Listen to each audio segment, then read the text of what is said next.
welcome back, everyone. Welcome back to another month, another edition of the Enki Pro Series number 2, your monthly ShowMatch series. I'm of course Live VIP. With me, I'm joined by these amazing two players, by the people in the chat, and by my plushies as well. Welcome, one and all. Whew, it has been quite some time. It's been quite some time since our last Enki Pro Series. We were able to feature a Hero versus Beyond. That was last month. Now we are here with a fresh new best of 9 between Clem and Zoun. Oh my god, a spicy one here. Of course, a big shout to Enki. Enki, for those who do not know, he is el hermoso papi. Enki, he is the Spanish caster currently. The Spanish scene now mainly is organized and run by Enki. Enki, of course, from the land of Mexico, is almost the equivalent of like your Wardy or your Loco in the land of, I said Spain, in the Latin American region. And again, he has been organizing and hosting a lot of his own events. One of them, of course, being this new event, the Enki Pro Series. It is a new series of show matches, more or less a monthly. And again, last time we did cover Beyond versus Hero. It went all the way to the Ace match. It was a banger of a best of 9. I do recommend checking out the VODs. The VODs are on YouTube. The VODs are available. And it was an insane matchup. Now we have another TvP, but a very different kind of one. Clem versus Zoun instead.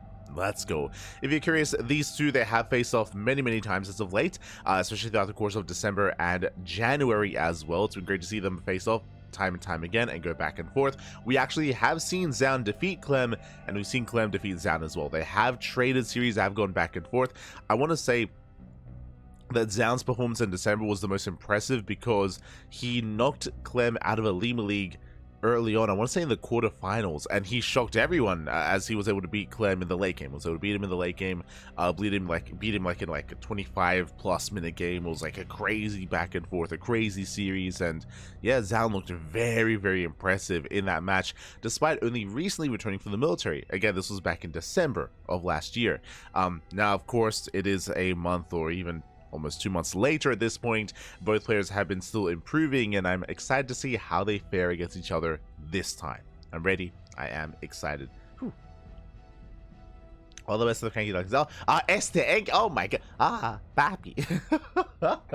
It's the man of the hour himself, el hermoso, papi. Oh my god. Again, big shout to Enki. Big shout to Enki. Again, he is the organizer and does cast and host a lot of StarCraft over on his channel. Do check him out, 100%. And has been gracious enough to share us the replays of this event as well. We're here to catch up. As a reminder, this is a replay cast. These events did occur a couple of weeks ago.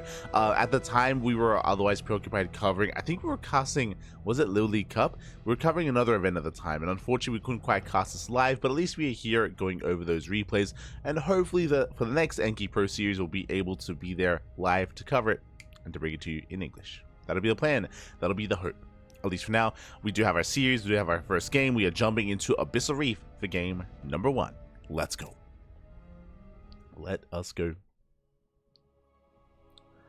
So we are jumping into our first game of this best of 9 show match series. And spawning in the top left hand corner of Abyssal Reef, we have our South Korean Protoss player, our blue Protoss. It is Zoun. Recently returning from the military and spawning in the bottom right hand corner, we have his opponents. We have the French Terran player, the Red Terran, representing Team Liquid. It is Clem. Very soon, Enki Pro Series number 3. Oh, let's go, Bobby. Let's go. I'm excited to hear the announcements and the announced players as well. Always. As we have been covering quite a lot of TvPs as of late. A lot of Terran versus Protoss. We here once again to face off, and again, I'm curious to see how basically the evolution of these two players. Again, they played so often over the past couple of months. It's been great to see Zoun's return to the pro scene as well. I say recently returning from the military. I mean, it's been a couple of months at this point. I want to say he came back in November-ish of last year, so it's been quite some time. Has been rising the ranks real fast and real quick. And I might even go as far as to say that Zoun is top 3 Protoss in Korea at the moment, maybe top 2. I currently do place Hero and Classic one step above, but even then, like, Zoun has been looking so impressive as of late that I don't know how confidently I can say that anymore, especially when it comes to Classic. Part of that is also because Classic has been a little bit less active over the past couple of months. Basically January, December, he wasn't really too active as a player, but coming into February, Classic, we have seen more of him. True. We have seen more of Classic in recent times, so I'm excited to see how the hierarchy of the Protoss, or of the green Protosses, do shake up over time. I'm excited. Until then, though, we're going to be opening up Double Gas opener here out of Clem, Double Gas into a faster factory, into a delayed CC, so something more tech-heavy here from our French Terran player. Meanwhile, Zoun opening up in more standard fashion. And again, welcome one and all to Abyssal Reef. This is a map that we don't often get to cast. It is often either vetoed or we just cover tournaments that don't allow it. Again, Abyssal Reef is not in tournaments like Pig Storm Monday, like Sparkling Tuna Cup, Tenacious Royal Tussle, the KSL. A lot of these events no longer do actually host Abyssal Reef, so it's exciting. It's exciting to see it here and now. It's a bit of a rarer sight nowadays, as we are going to be incorporating the standard tournament ladder map pool. Also exciting news, TLMC. As of today, we have our finalists. We have, I think, our top 20. I'd have to double check. But the Team Liquid map contest, the vetoing, the iteration phase has concluded, the filtering phase even, and public voting will soon be available. So exciting times here. Again, that was announced a couple of hours ago. We'll definitely be going over the TLMC during the podcast. There's definitely a lot to indulge in and a lot to be excited about for the Team Liquid map contest. And I know that I'm ready at least to eventually incorporate them into our own tournament map pool. Until then, Reapers, they do poke out. Again, with the Double Gas opener, we have reacted to Reaper Hellion. So Clem is going to be a little bit more assertive here. Oh no, the tuna! Oh no, there's a shark on it. Oh no. I will get rid of the tuna after this game. My apologies. This is from last night's cast. The shark gets stuck. Jesus. But now, though, Clem is going to be reinforcing, and the goal here is to bust into the mineral line. We'll see if he can. So our KDA charge does knock the Stalker out of position. The first Stalker is going to go down. Oh, boy's being pulled away, but an overreaction there from Zoun. But from here, Zoun, he will be able to hold on. So far, so good. Again, this is the difficult thing about this map, is that the choke point coming to natural is just so narrow. It's so narrow, so difficult to push into. Despite that, it's going to try to, regardless, we'll take down the Adept. Going for the Stalker. Boys are being pulled, and how many workers can we kill? No! Oh my god, they line up. Probes, they line up for a moment. Another Stalker is going to go down, and Clem is forcing his way in. Yeah, forcing his way through. So far, it's going to be 4 probe kills. The Stalker is going to fall, and it looks like Clem, he has broken down. Yeah, the worker, the mineral line is going to fall. Shield battery's on the way, but it's too little too late, and Zoun is going to lose everything. Yeah, everything is falling. Despite having a narrow choke point, he did not fully wall off. Did not wall off. That's going to be 13 probe kills. And this is getting out of hand. This is becoming game-ending damage here. We have a Twilight Council on the way. We have Blink on the way even with that Twilight Council, but alas, it's not going to come into play. There's the Shield Battery overcharge, the NG overcharge, and that's still going to be 16 probe kills. And finally, this is going to be forced out, but this is game-ending damage. This is brutal. Entire mineral line went down. No! The mine shot! Oh my god. Calm down. The retargeting. 18 probe kills. And with that, Zoun, he survives, he deflects, but he sustained a lot of heavy damage. And with that, Clem takes a massive lead. He's ahead economically, he's building up back at home, bunkers on the way. This bunker is crucial just because he has to get ready for the counterattack. Basically, Zoun is all in. Zoun, he's all in, he's moving out with everything he has. And all Clem has to do is survive. Easier said than done. We have the tank, we have the would-be bunker, we have a couple of boys that we can pull, Marines are amassing as well, we have the Raven for the auto turret, and so far, we're looking pretty secure. Tank fully going up, bunker gets delayed, Stalkers are diving to the mineral line. Nice movement here by Zoun. Again, the pressure is on, he does get 3 SCVs, but only 3. And we'll still lose a Stalker in the process. As Clem will deflect. And yeah, GG gets called, not enough counter damage. And Clem, he takes a lead in the series. GG. Whew. GG, well played. Again, a very explosive way to start the series. As a reminder, he did go Reactor Reaper Hellion. He committed into additional Hellions and Reapers. He just doubled down and went across the map. And unfortunately, we saw that Zoun was barely not able to hold on. Against the first wave, he did hold, he did deflect, lost the Stalker in the process, but he wasn't able to fully wall off, or I should say, he didn't feel the need to. I'm sure he felt confident in his ability to defend with the bare minimum. We saw that wasn't the case. We saw that Last Shield battery was a little bit too late, and that the wall off was otherwise required to try to survive. With that, the wall was open, and eventually Clem, he did force his way through. It was a bit of a slow process because he initially killed the units, right? He killed a Stalker, then a Adept, then another Stalker, then another Stalker, and then he got into the mineral line, and it was game-ending damage. GG. GG, well played. With that, that leads us into our next game. That leads us into another map that we rarely see nowadays, also isn't in most of the turns that we cast, or at least half of the turns that we cast, but also is the most vetoed map in the map pool. Up next, loading into Neon Violet Square. Let's go. Let us go.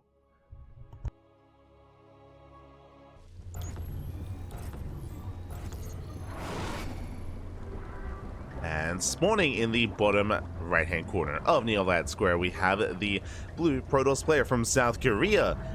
Down in the series, we'll see if he can bounce back and make a series out of this. I mean, it's that best of 9, but we got plenty of games ahead of us, plenty of games to come. It is Zoun. And spawning in the top left-hand corner, we have his opponents. We have the red Terran player with red Terran representing Team Liquid, leading the series 1-0 from land of France. It is Clem.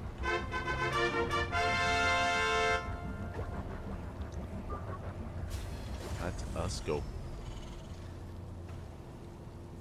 So we are going to be calming down and settling in. So far, so good. And again, welcome one and all to a Neon Violet Square, the largest map in the map pool. There's a reason why it is, I want to say, the most vetoed map as well. We rarely get to cast on this map, even in tournaments that allow it, and that is because of the size and because of how defensive it can be. God damn it, I forgot about the tuna. I'll get on it for the next game. Oh no, the tuna is going to be with us for the whole series. I can feel it already. But behind this, you have a pocket base available to you. Likewise, the natural is very defendable as well. I mean, despite how defendable it is, I mean, I was going to say the same about Abyssal Reef, 100%, right? How narrow that choke point is, it's easy to wall off and easy to fully secure yourself. That was not the case last game, as Zoun was caught with his pants down, but this time he probe scouts, and this time Zoun confirms single gas, faster CC. So Zoun knows he's safe. He knows that he is safe. He knows that there isn't going to be mass Reaper Hellion coming his way, so he can just calm things down, cut some corners, be a little bit safer, be more secure, and get ready for a longer game state. This is going to be a much more comfortable start for Zoun, more so than last game. So much more comfortable start.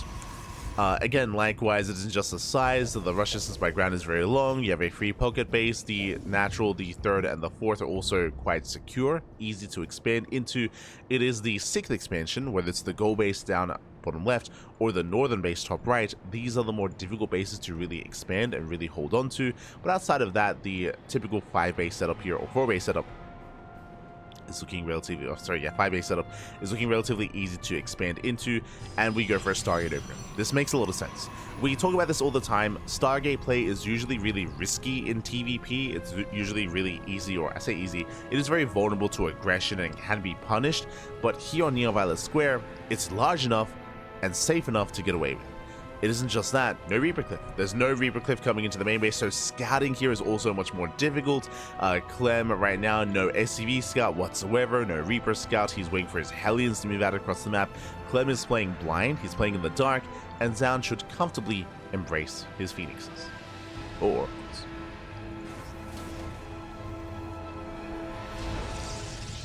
So Zoun should be able to get into his element here, coming into Neon Violet Square. This is the super secret Sparkling Tunica best of 7. Best of 9, Papi. Best of 9. Almost. You know what else? Best of 9. What does that mean? That means no vetoes. True.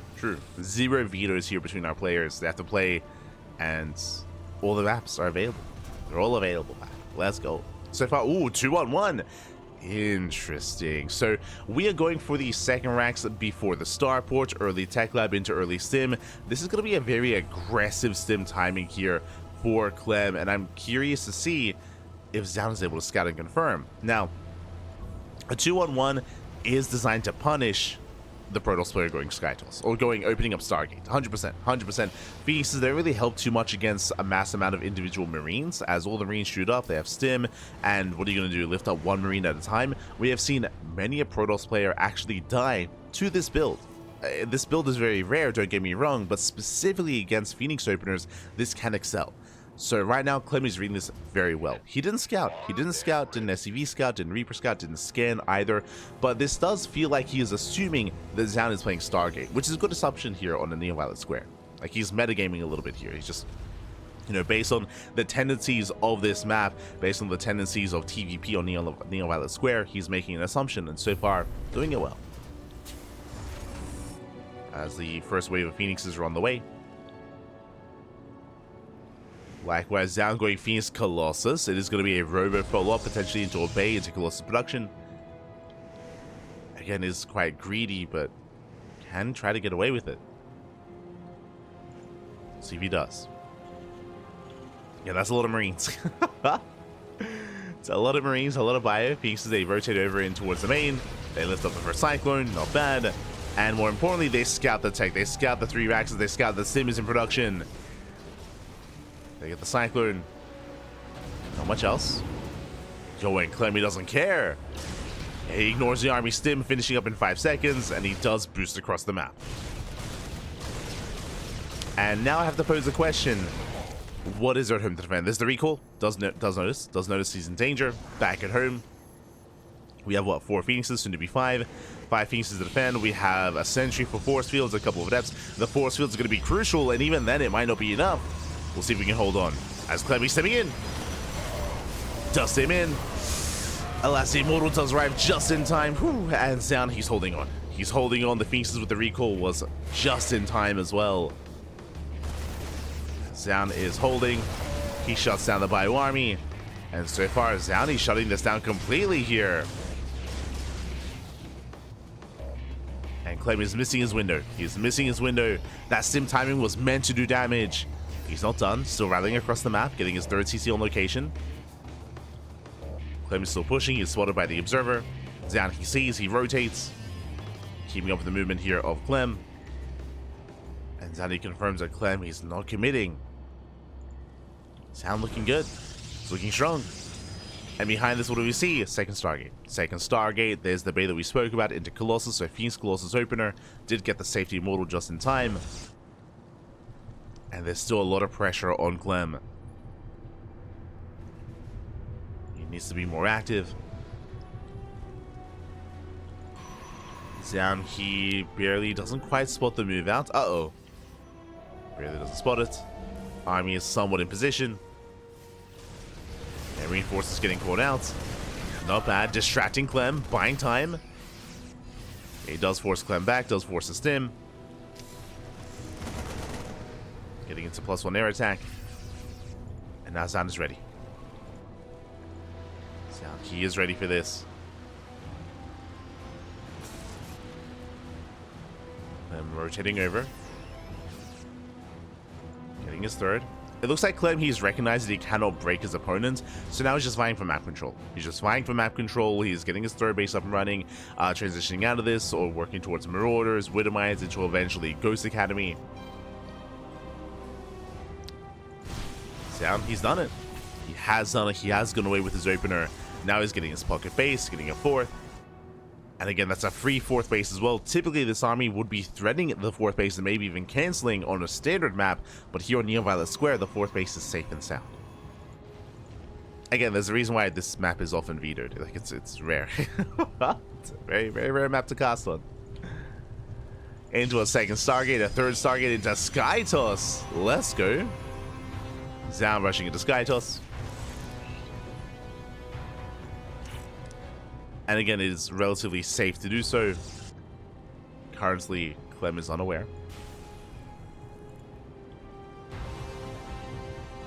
Clem is unaware of what's going on. Building up his own Viking count against Colossus and the Phoenixes. Still unable to force his way in. From here, can start working on a 4th CC. There it is. 4th CC is on the way. Racing a longer game state. Nice snipe.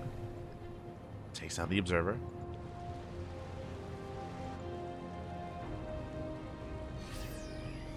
catch the observer.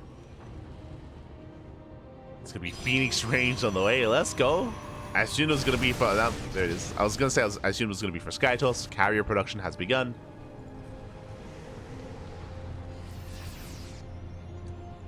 And again, I would have said that this is the same kind of setup we would have seen on Abyssal Reef, but Clem was able to end the game early on, so he was able to avoid the late game. But Zoun, he can now embrace it. He can embrace it very freely.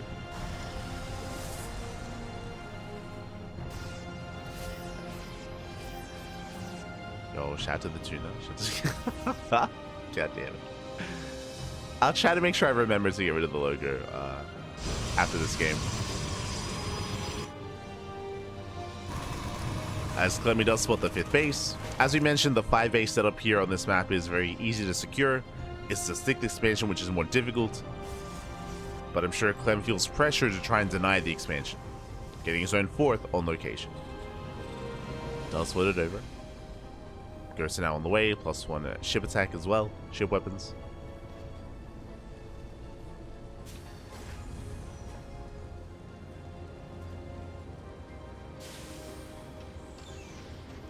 Go. So we do head out. Goldfish memory. Tuna memory. Tuna memory. Let's go. Clem is going to be moving in. Likewise, Zoun is in position. Shuts down the Vikings. Carriers are revealed. And Clem cannot move into this. He cannot move in. We'll back off. Bold move. Go for the Doom Drop. Does go for it, and he sees! He does spot it. And 1 medvac goes down. Nice pick up here by Zoun. He denies the drop. Clem has to pull back. Has to pull away. And as time goes on, we have 4 Colossus making 3 carries at a time. Zoun is getting out ahead. He's getting out of control.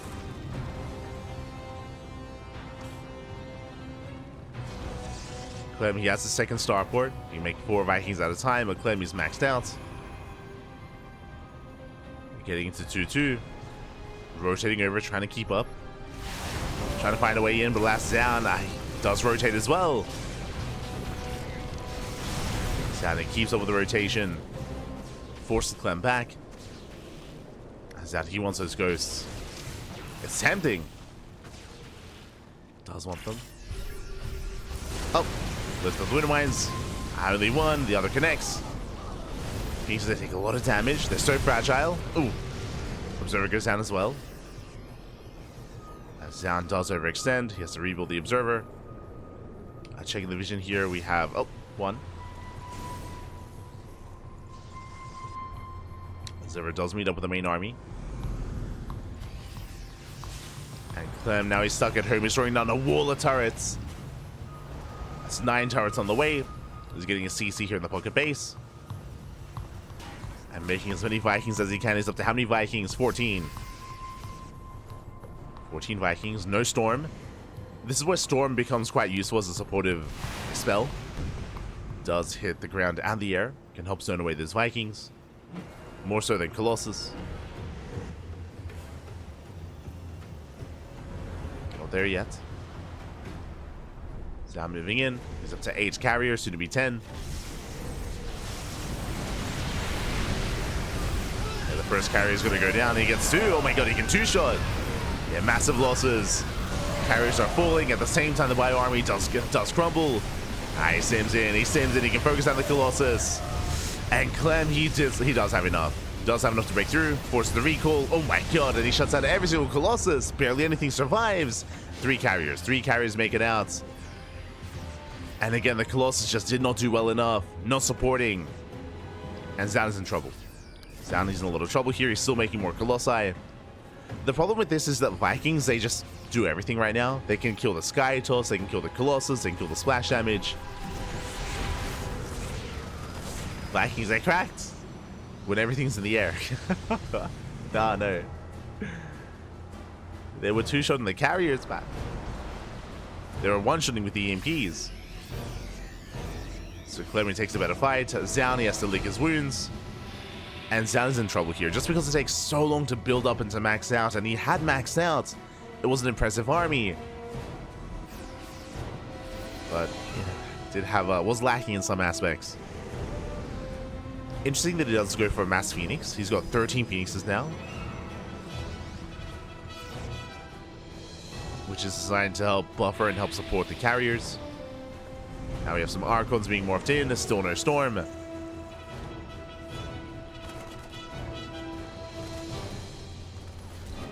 But I would say in this kind of game state here, it's where Disruptors and Storm are a little bit more valuable than Colossus.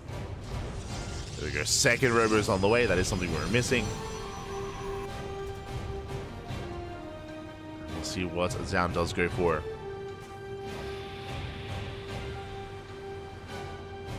Likewise, the Archons will help. True.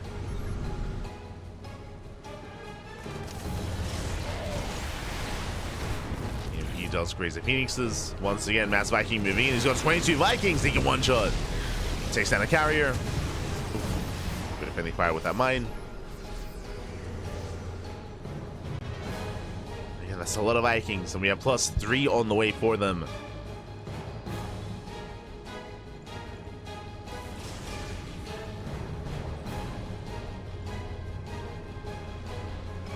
And right now, Zoun is just so heavily reliant on these Archons. They need to try to zone away. They have to zone. They have to protect these carriers.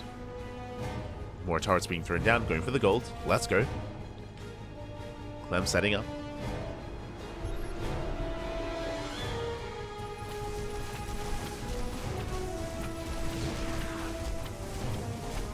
Clem is setting up. Zalse plus into the mineral line. So far, good damage, getting 8 SCV kills. Not bad. 8 SCVs go down. Likewise, here we go. We have the Disruptors. That will help. So, it's going to be quite a complex army to work with. On the one hand, you need the Archons to zone away the Vikings. Archons, they're vulnerable to EMPs. Very vulnerable to EMPs, might I add. That's where the Disruptors come in. They have to zone away the Ghost army. The Ghost, the ground Terran here of Clem. So important for the Disruptors to zone them away. To help protect the Archons, which protect the carriers. Otherwise, those EMPs will be brutal. As you can see, Clem just slowly gaining ground, throwing down another wall of turrets. We're playing tower defense. Let's go. Like he's moving in. Ooh, again, they are one-shotting carriers. Archon's out of position. 2 more Phoenixes go down.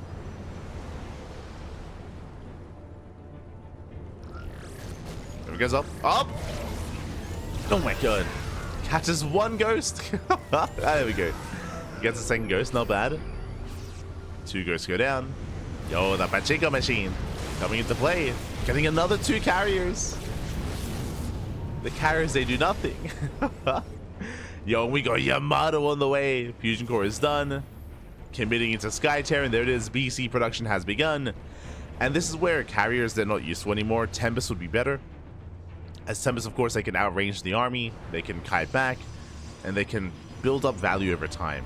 As we can see, though, Zoun, it looks like he's trying to go for a ground switch. We have Blink on the way. Blink, +2 armor. Shield upgrades. Zoun, he's not rebuilding those carriers. At this point, he can't. At this point, it is too late. And you could argue, do we have too much supply in Vikings?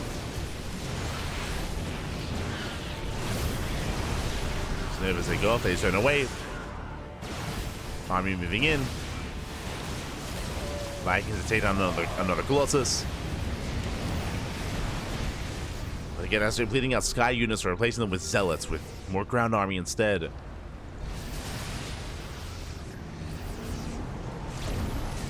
This is where the battle cruisers come into play. Like, BC is going to be ideal. How do you deal with BCs? I mean, Tempest ideally, right? Tempest to do bonus damage to massive units, and BCs do counters that. But right now there are 0 Tempest.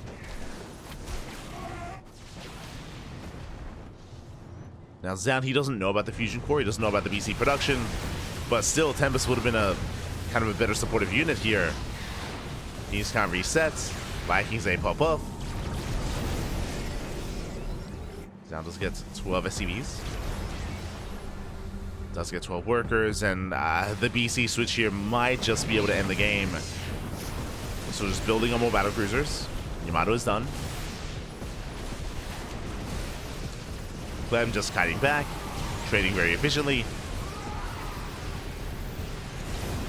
Tsar going down. Vikings, yeah, they're just going to throw themselves away. They get another carrier. They get one, they get two. There's one left. And now there's nothing left in the sky. Vikings, they did their job. Now it's time for landed Viking harass. Now, again, there's a lot of supply in Vikings. Now they don't really have much to do. Now it's time for the drop harass. Let's go. As Zoun does have the larger ground army, true. Clem is up to 5 BC, soon to be 6. 6 battle cruisers with upgrades as well. There it is, the Vikings, they land.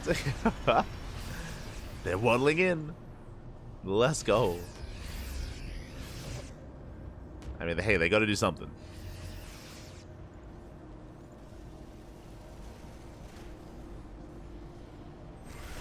Vikings are going to be caught out. Miss movement there with that Archon. But Viking are going to be reset the Novas. Teasing connections. And here we go. The BCs are now revealed for the first time. Tempest production instantly starts. And the BCs, they will just wreak havoc. They shut everything down. Back at home making 6 Tempests at a time. But this is a late reaction, late response from Zoun. As we mentioned, Tempests are exactly what he needed. But he wasn't ready for it. Zoun needs time. Now, thankfully, we're on Neo Violet Square, and it's a very large map, so Zoun, he does have time to respond, going for a massive DT counterattack. Disruptor count was reset. DT's moving out.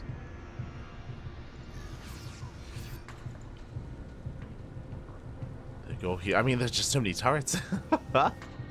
There's so much stack detection. Could try to catch the main army, true. Could try to. Yo, going for the nuke. Nuke in the center expansion. Tempests have arrived. DTs, they go for the planetary and they will not get down. Oh my god. Just so much DPS output. Not bad. At the same time, oh no! We missed the nuke, my apologies. I was distracted. Mineral line went down to the nuke. Main armies do clash. Tempests are revealed. Shows those Novas. Up. Good connection. Nova does connect with the Yamadas. Oh my god. They catch out the Disruptor. Nuke did land. Again, 20 kills on this Ghost. I believe he got 17 probes and maybe 3 Dark Templar as well, because they did recall to the same Nexus. So Nuke did pop off.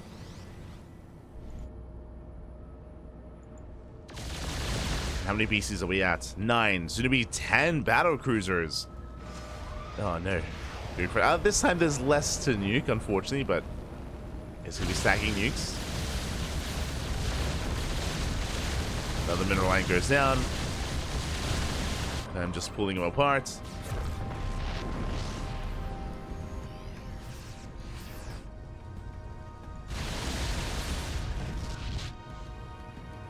Town massing up his own army though.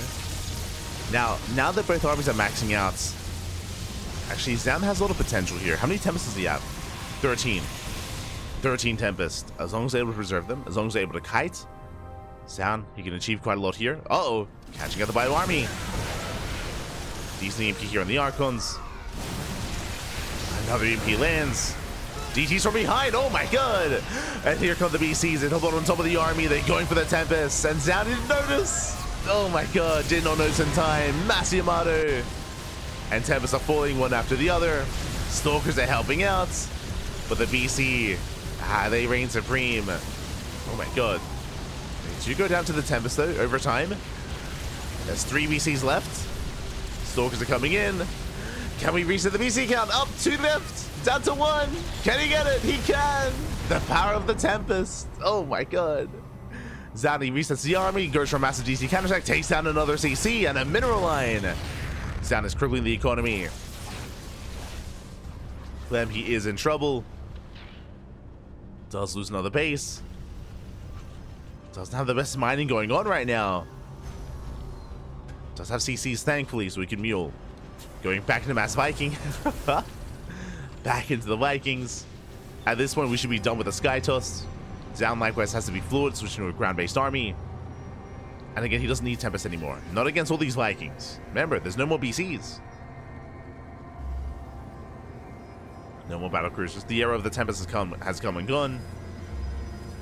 But both players are so broke. Zoun, he lost bottom left. Zoun, he lost, I mean, a mineral line earlier. Who do we favor here in a head-on fight? I think I slightly favor Zoun just because there's so much supply now dedicated in Vikings, more so than anything else. And yeah, there are 3 Tempests, but like again, Zoun isn't really making any more Tempest. We'll see. We shall see. A lot of it most likely will come down to the Novas. I do like this, so Liberators are on the way. The Freedom is coming! And this is something that Zoun doesn't have the best answer for. Going into Liberators. Ghost is found. I'm pushing through the center.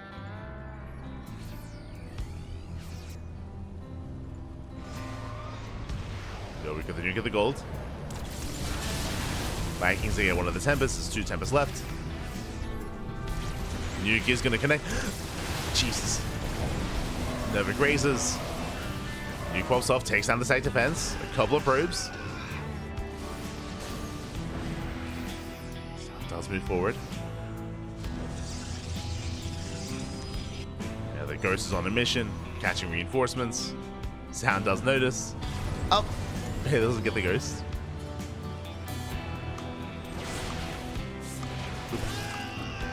He does.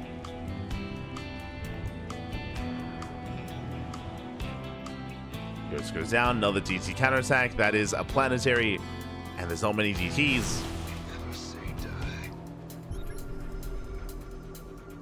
Deal with an orbital, but a planetary less so.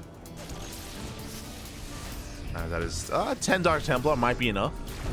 It's gonna be close. He's going for it. Does blink in. How fast do we repair? It's 1 swipe, 2, 3. Yeah, he gets it. He does get it. Repairs not in time. Late reaction from Clem. Does recall the hell out of there. That's fine. We got another base. we got another CC.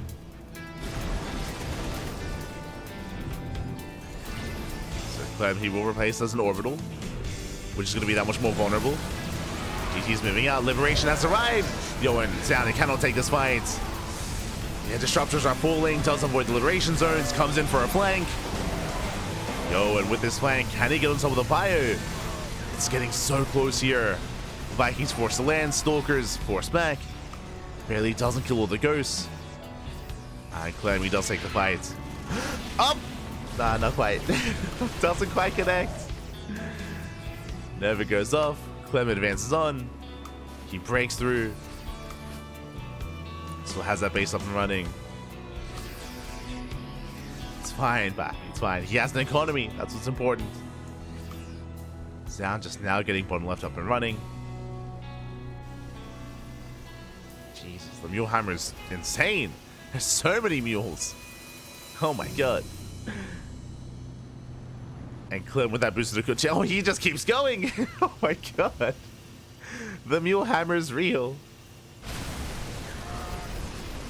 He's maxing out. They just run away. Catching reinforcements. Better engage here for Zoun.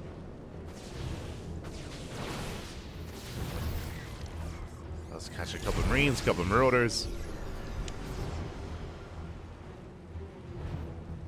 He's holding on.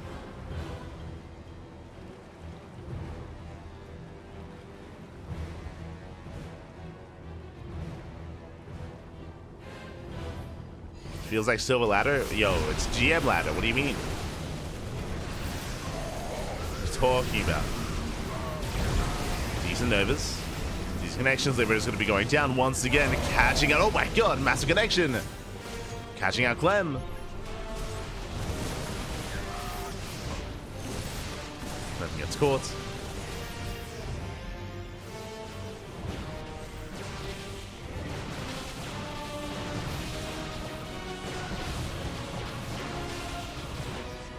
Is getting caught out. Losing another CC. Not bad. Command Center does fall. So it does fall.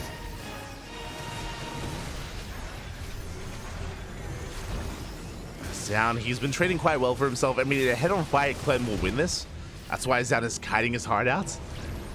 Cannot fight this head-on, but if he can land a Nova here or there, can then engage. But again, thanks to all those mules, Clem, he's close to maxing. He's at 180 supply. Almost there.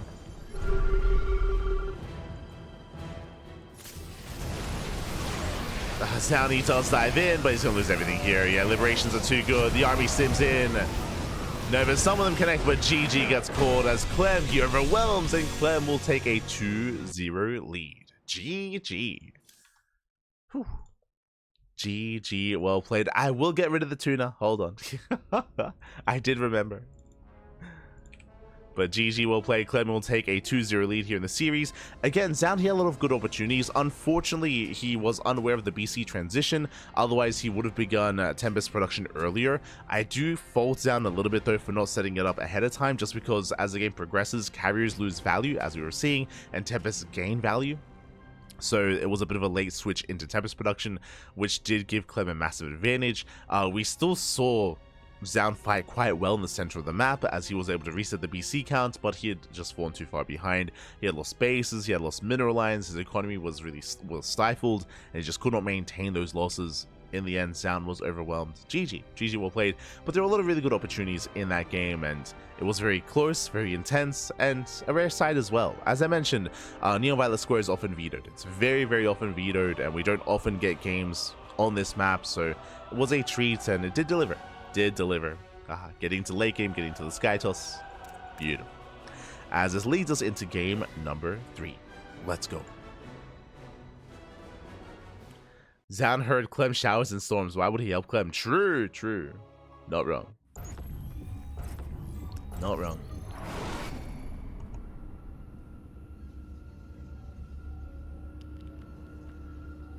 And spawning in the bottom right hand corner of Whispers of Gold, we have the red Protoss player. We have the red Protoss currently representing himself, currently teamless, and down in the series, we'll see if you can bounce back. It is Zoun. And spawning in the top left-hand corner, we have his opponents. We have the blue Terran player, the blue Terran representing Team Liquid, leading the series 2-0. It is Clem.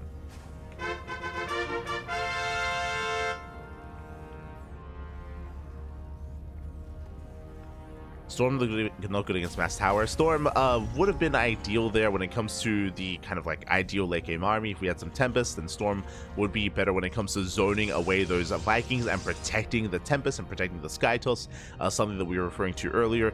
Again, it did feel like Zoun's late game army was very haphazard when he got there. I say late game army. When it comes to his maxed out army, it did feel a little bit haphazard. Didn't really feel like it had too much longevity to it. I mean, we saw it crumble, of course, as a result.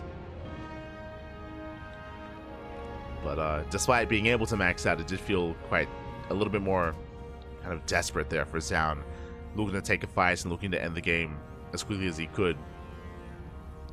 Did fall in the end, in the process. And with that, GG. GG, well played. We're now leading into game number 3. And so far, Economic Opener once again, going for a Rax Expand. Clem going Reactor first as well. So again, no SCV Scout, no Reaper Scouts. Going Reactor first and settling in. Again, it's quite rare for Terrans to SCV Scout in TvP. Often you rely on the Widowmine drop or the follow-up Hellions to get eyes on what's going on. So Clem does settle in. Back at home, standard opener out of Zoun. Waiting for a Gate Expand or Gate Cyber Expand.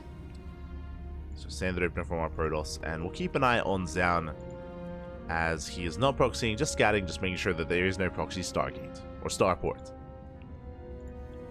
Just keep an eye on Clem.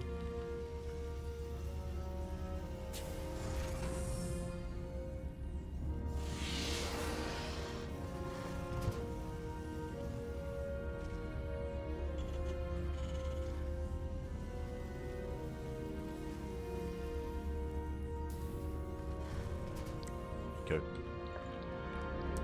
Blink at 1730 while having carries. I don't see that these days. Usually we just don't get it, right? Like, as a reminder, it was a Stargate opener, so that's why there was no blink early on.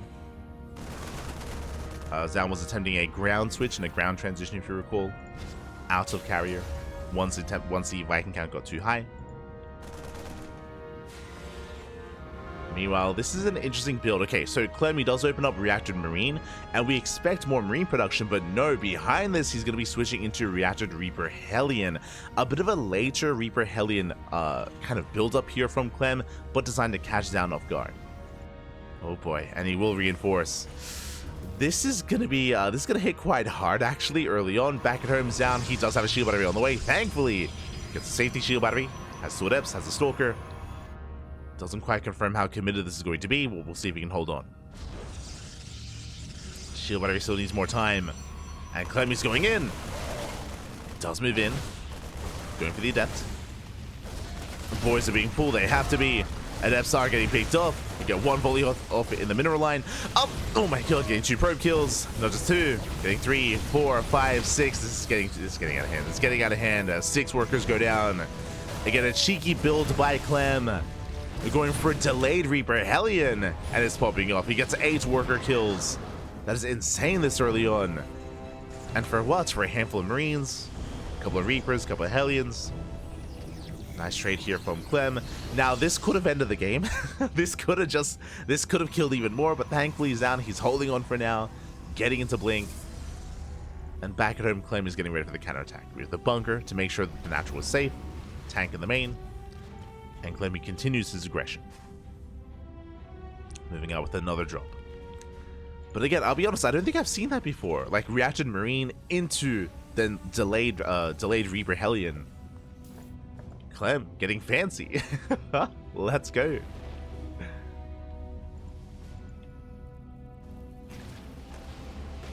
Does drop into the main.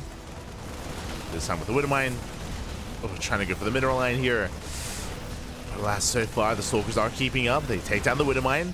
Stalkers getting low. Nice control. Does save them. Duckling has been solid. Our workers are still being targeted down. He gets 3. He gets 4 more probes. And he will get away. Clem, he will escape. Pulling back. Getting a second bunker. That much more concerned about a 2-base all-in. He's like, yo, this damage is a little bit too good. Let me just make sure I'm okay. So, Clem just a little bit terrified. It's understandable. Like, when you get ahead, it's like, oh, like, is it a good thing? Is it a good thing that I'm ahead now? Did I just force an all-in? As Zoun is head towards the main, 2 tanks are in position. Clem is ready for this. Army blinks in. Tank blow is going up. Can we deny Stim? We can. Cool. Yeah, tank's a little bit too far behind. Stim is denied. Massive pickup. This will contain Clem a little bit longer. We'll delay the move out. Let's go.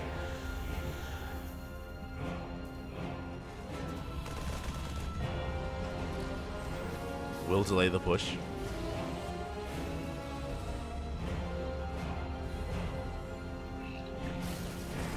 Oh. Catching on the medevac. Once again, not bad. A very nice pickup here out of Zoun. Denying Stim, catching a medevac, not losing any Stalkers. Very nice trades. Zoun backing off, getting his 3rd. But still hoping to contain Clem. Oh! Dispatcher goes to the sun. Observer gets sniped. Now, Clem, he's secure. Like, Clem, he's in no danger here of really dying anytime soon. He's got bunkers, he's got tanks, he's very well fortified. But it isn't about that. It's about buying time and keeping Clem at home. While we expand, we have a Forge on the way, +1, charge. Robo as well for eventually Colossus production, I would imagine. Yeah, there's Colossus is on the way.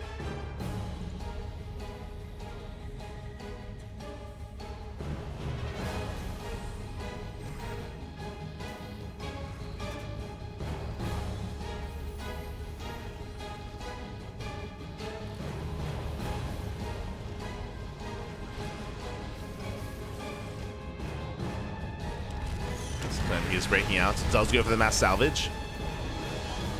As he moves out, Prism designed to move in.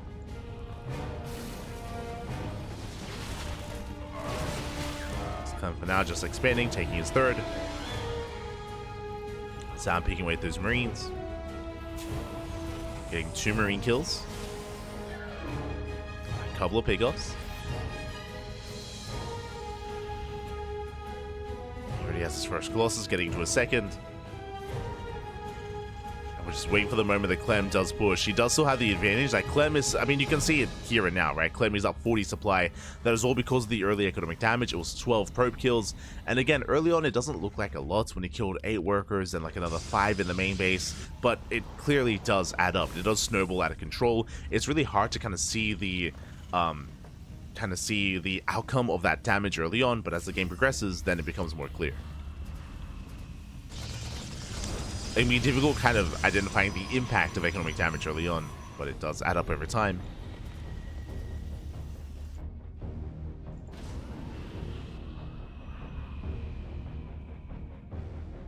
Is often why, as we get into the mid game, you can like see the supplies, see the disparity, and be like, how did this happen? Like, how's he so far ahead? Well, it's like, oh, if you recall, he killed 13 probes at the start of the game. It's like, oh yeah, like.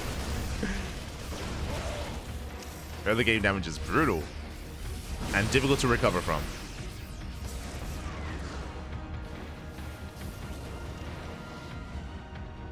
Zoun still slowing down the push, building up. He's got his 2 Colossus, disruptive production has begun.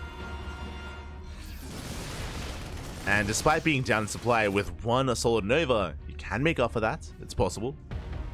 Likewise, trying to catch out those tanks. Gets 1. 1 tank goes down, nice pickup, he commits. Ooh, this time less certain of. So they try to come in from behind, but the tank shots are brutal. Clem takes the better trade. Chasing Zoun down. Rotating over towards that expansion. Zoun's trying to keep up. Yeah, so he has to give us base. Yeah, the 4th base is going to fall. Zoun pulling away, trying to catch reinforcements. And looks like he will be able to. Catching a handful of Marines and Marauders. Not bad. But does lose the expansion. Zoun still stuck on 3 bases. Now getting a 4th.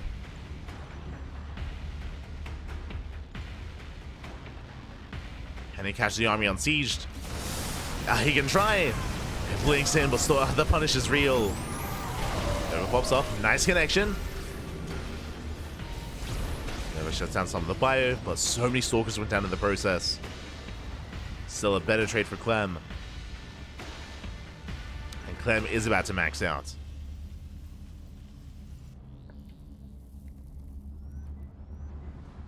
About to max out, reach that 200 supply. Zoun, he's still treading water. Struggling to keep up. He's holding on. We drop 4 disruptors, true. There's always potential. Always. Believe in the Nova, man. Believe in his balls. Ah.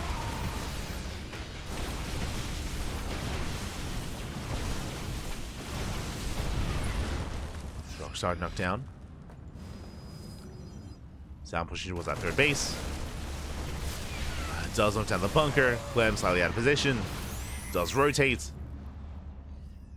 Clem wants that fight. Oh, never goes up.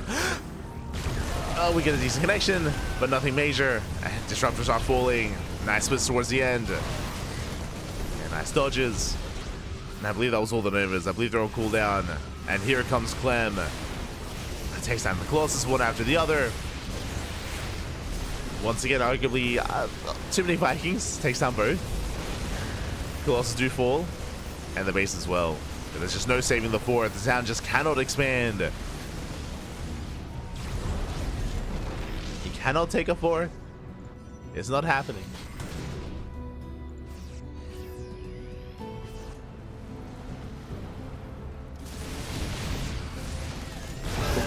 Better connection. Takes down a Ghost. Ghost does fall. Decent EMPs.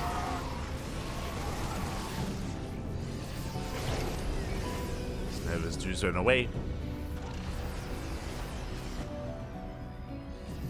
Zoun, he does have comparable army size, but the soup does lie. This is mainly Zealot. It's a very Zealot-heavy army.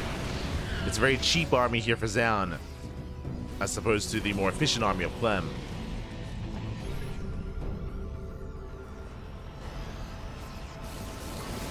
He's gonna try to catch out those tanks. Missile goes up.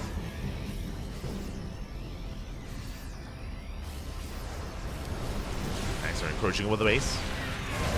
Decent Nova. Up. Second one doesn't quite connect. Once again, Clem, he zones away the army. He goes for the fourth base. Jeez, just getting the fourth base time and time and time again. That's the third time it's going to be falling. This time with workers, this time with probes.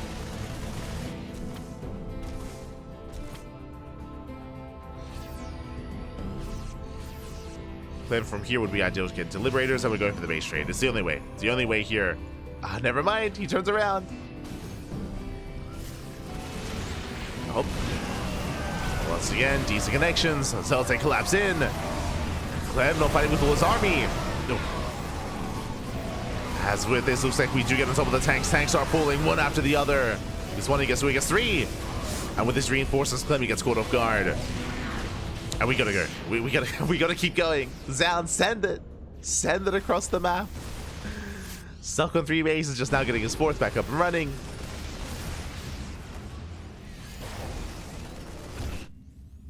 Alas, he has no pushing power. There's just not enough left over here.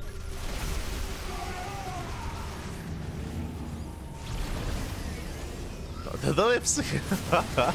Does with the Vikings. Zoun forced to engage. But we'll lose almost everything here. Using an action. Not bad. Once again, turning back Clem. Diving the army, Clem. A lot of his supply here are these Vikings. Oh my god. The Vikings not really helping too much. He's also tanking shots. The Zoun still can barely not make it through. Barely not. Nice connection though. Chases down the Marauders, but the Gateway army still crumbles. Liberation has arrived. Tries to rush past. Zal's from behind, but Clem, he just rallies. He just rallies across the map. He has enough to break through. He's overwhelming Zoun.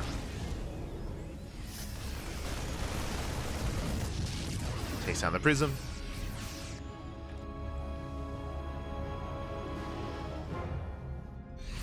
Take down the Prism as well. Zoun did double expand. Actually has saturation. But again, he has no gas. He has no gas here at the third base, no gas at the fourth, no gas at the fifth. Like, it's all just zealots. It's all just mass zealot warpins.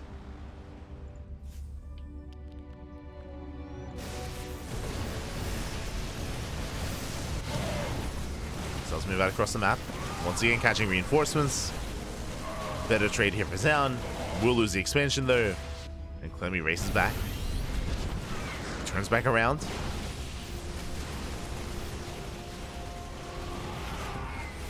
Zoun just cannot take a head-on fight. Oh god, the Novas on the mines even. Mines connect.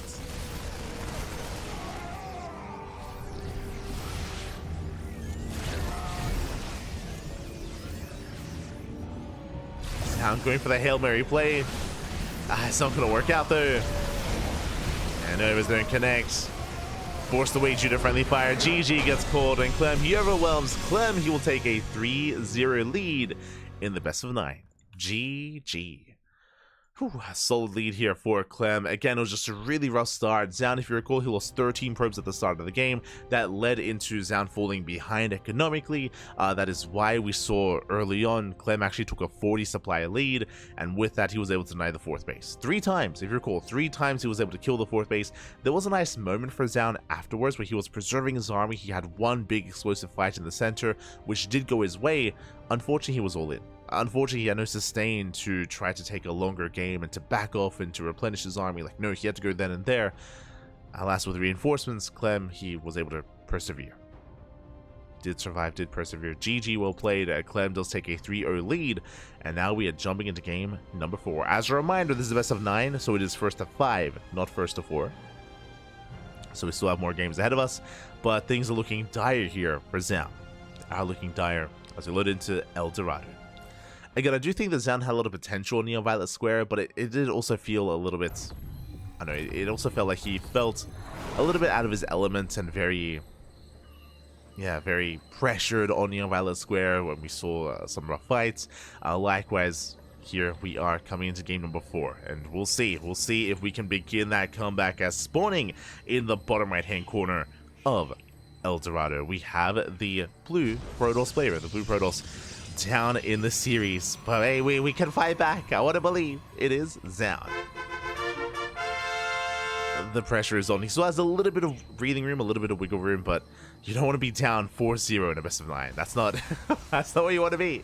And spawning in the bottom left-hand corner, we have the French Terran player, the Red Terran representing Team Liquid, cruising in this series so far, looking very comfortable. We'll see if he can extend his lead. It is a Clem. Here we go. And so far in this series, I'll be honest, I don't feel like we've actually seen Zoun at his best. What I'm referring to, Game 1 and Game 3 were quite similar. If you were here at the start of the series, it was, in a sense, similar to Game number 3, where Clem dealt just critical early game damage. He was able to just cripple Zoun very early on. In Game 1, he did so much so that he just ended the game. It was just a very fast Game 1. In Game 3, the game continued, but Zoun was playing from behind. He was playing from behind from almost the beginning of the game, so he just hasn't been able to really get into his own build and get into his own game. As I mentioned, the reason why I brought up Neon Violet Square is that yes, he did max out, yes, he did rush into Skytoss, but at the same time, it also felt like a really uncomfortable army, going like Mass Carrier Colossus. It left much to be desired. By the time he maxed and pushed, he lost everything. Like, it was just still a really rough game state for Zoun. We'll see if that can change coming into El Dorado. Zoun, he needs some kind of momentum going his way, and he just hasn't really had any in any of these games so far. Not yet. Meanwhile, Clem going to be opening up single gas, so Rax expand into a Reaper first, so we'll get some earlier scouting. We've been seeing recently Clem go for earlier Marine production, delaying his Reapers, at least in the past couple of games, but not this time. This time, I don't blame him, he's a little bit paranoid. He will scout the third location before moving out across the map, making sure that Zoun doesn't cheese and is being aggressive. Here we go. Zoun needs his pants down to show off his... No, that's the opposite. You don't want to be caught with your pants down. No. Not like this. Ooh, as we are opening up with a Stargate. Okay, now we did see a Stargate opener on Neon Violet Square, but that was a different map, and I would say it is safe to play Stargate on these larger maps, like Neon Violet Square, like Abyssal Reef. Here on El Dorado, risky, and the Reaper does confirm. Reaper gets shut down, but did get eyes on the Stargate. Back at home, Tech Labs on the way, most likely Cyclone open. Cyclone into Viking. Wait, what? He cancelled? Yeah, he canceled. Okay. Let him cook. Cyclone's on the way, as you mentioned, help deal with the anti-air. Second Rax into a 2-1-1, but Zoun with the mind games. Cancels Stargate, goes into Blink. Now, okay, a couple of different things here. There's a lot to get into. If you remember in game number 2 on Neon Violet Square, if you remember game 2, we saw that Clem he actually didn't scout, but he blindly went 2-1-1 into a sim timing against Zoun, who had gone for a Stargate opener. But again, he was making the assumption that it was going to be Stargate play on Neon Violet Square, and we saw Clem try to get early game damage. Alas, he wasn't quite able to. Zoun did survive. It was an impressive initial defense, but here we see something very similar. Once again, a 2-1-1 stim timing. This is a rare sight in this matchup, but this is designed to try to shut down and punish Stargate play. We can see though, it's not a Stargate, it is a bait and switch. It's Blink instead. So I do favor Zoun against this build specifically. Do favor him. We have 3 gates on the way. It's going to be 4-gate Blink. Oh my god, hyper aggression here from Zoun. From Stargate, hard switch into 4-gate Blink Stalker. And because of this build, what does this mean? No tanks. 0 tanks for Clem, because this factory is only used for add-ons. The factory made the Tech Lab, factory makes the reactor, factory does nothing but make add-ons, which means 0 tanks. And once again, this should also be an add-on swap here for the Rax as well. This is just how the build is designed. And it's not meant to play against Blink. And here we go. Zoun is pushing. So the Prism towards the main. He's got Stalkers here towards the natural. There's a bunker to defend. And that is going to be a little biased. Stim is not yet done. Zoun, his goal here is a hit before Stim. And we're going for it. We're sending it, Babby. We are sending it. Going to be reinforcing. You have how many Stalkers so far? 12. Bunker is left unattended. Bunker does fall. And Clem is getting caught with his pants down. He was in the middle of the drop. Oh my god, he's out of position. He's out of position. Natural's under fire. Oh, the full medevac. He gets one. He gets both. Oh my god. Takes down the medevacs. And Clem, the pants are down. Bobby dives on the cyclone. Boys are being pulled. He's trying to hold on. We do have another warp in though. Yeah, Stalkers, they fall back. Warping in 4 Stalkers at a time. And Clem, he is in trouble here. He barely has a standing army. Blinks in once again. Takes down both Marauders. Takes down the Marauders. Up.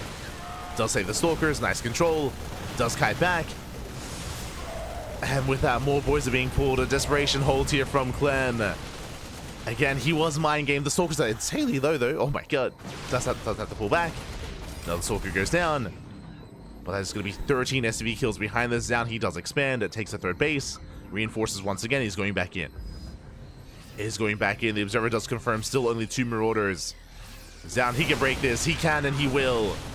Dives in once again. Takes down the medevac. Catches out the Marauders. Ooh. Barely not. Barely does. Marauders do go down. And there's just no army here. There's just no army. There's, what, 6 Marines. 6 Marines in a dream. Oh, he's trying to hold on. Down to 3. And GG gets called. Zoun, he will break through. He will fight back. He will put a point on the board. GG. Whew. Oh my god. GG, well played. Very nicely done here by Zoun. Again, this was a bait and switch. Zoun, he did open Stargate. Clem scouted, and instantly Zoun, he cancelled the Stargate, went for 4-gate Blink Stalker, and he baited Clem into a 2-1-1. Into a 2-1-1 build. That was a stim timing, a double medevac drop. He did strike just as Clem had moved out across the map as well. Clem, he was completely out of position. And with that, Zoun gets a fast one over on Clem. Whew. GG. GG, well played. Again, kind of using Clem's scouting information against him, kind of mind gaming his opponent. So a cheeky win there from Zoun. But that's one of those builds that's probably going to work only once. Like, in a full series, whether it's a best of 3, best of 5, or best of 7, best of 9, this is not something you can rely upon. Regardless, nice win here from Zoun, and we have begun the comeback. Let's go. As we are now jumping into our next game, loading into Game 5. Here we go.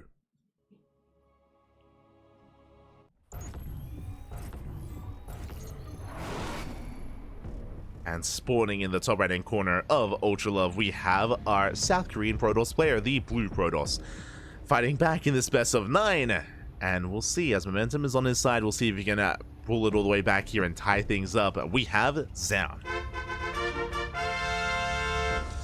And spawning in the bottom left-hand corner, we have the French Terran player, the Red Terran representing Team Liquid, the reigning world champion, leading the series 3-1, but did show a bit of weakness here so far in this series. We'll see if he can bring it back and regain control of the series. It is Clem.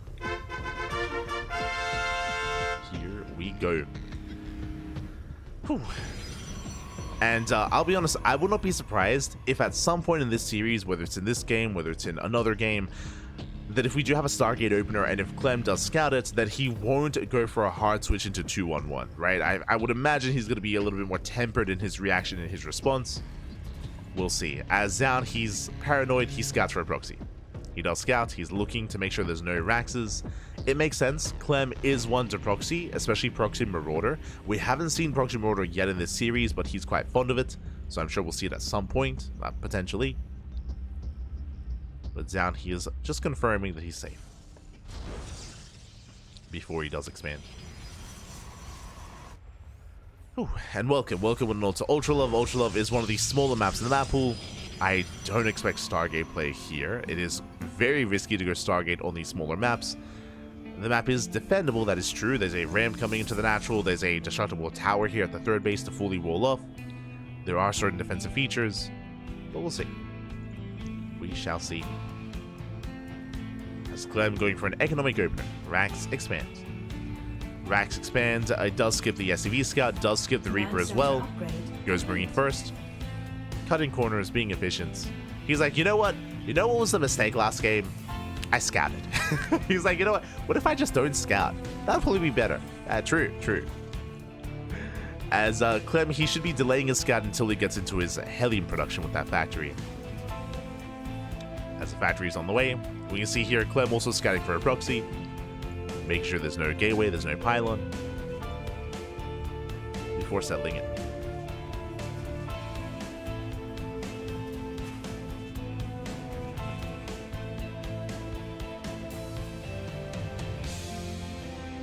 There's that Hellion on the way. Clem. Wait, okay. I thought we were going for a third CC for a moment. I don't know if you know, Clem, he had 400 minerals banked up, or just about. I was like, no shot is going 3 CC before starport. Hallucination comes in, 1-1-1. Okay, we're good. we're okay, we're okay. So 1-1 opener. Hellion moves out. Again, the Hellion is designed to scout. And we have a Twilight Council from the side of Zoun. I was like, man, is Clem pulling a Beyond? Nah, we're okay. I got ahead of myself. Hellion does a push. Elastic Army's in position. And we'll zone the Hellion away. So far, Clem is in the dark. I mean, it could be a Stargate, could be a Rover, could be a Twilight Council. Clem has no confirmation. Hallucination dips in. And will force friendly fire. Not bad. The SCVs are real low. And that could... Okay, he's repairing. Is going to repair. I mean, hey, that's damage, right? That's one SCV not mining. And of course, spent resources to repair.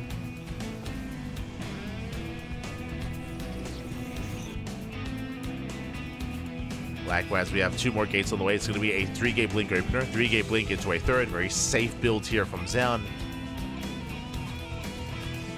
Much safer this time. And Clem is getting to his own at 3-1-1 into Marine drop.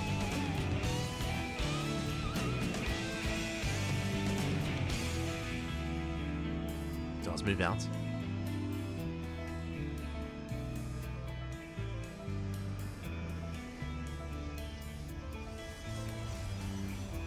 Does head towards that natural.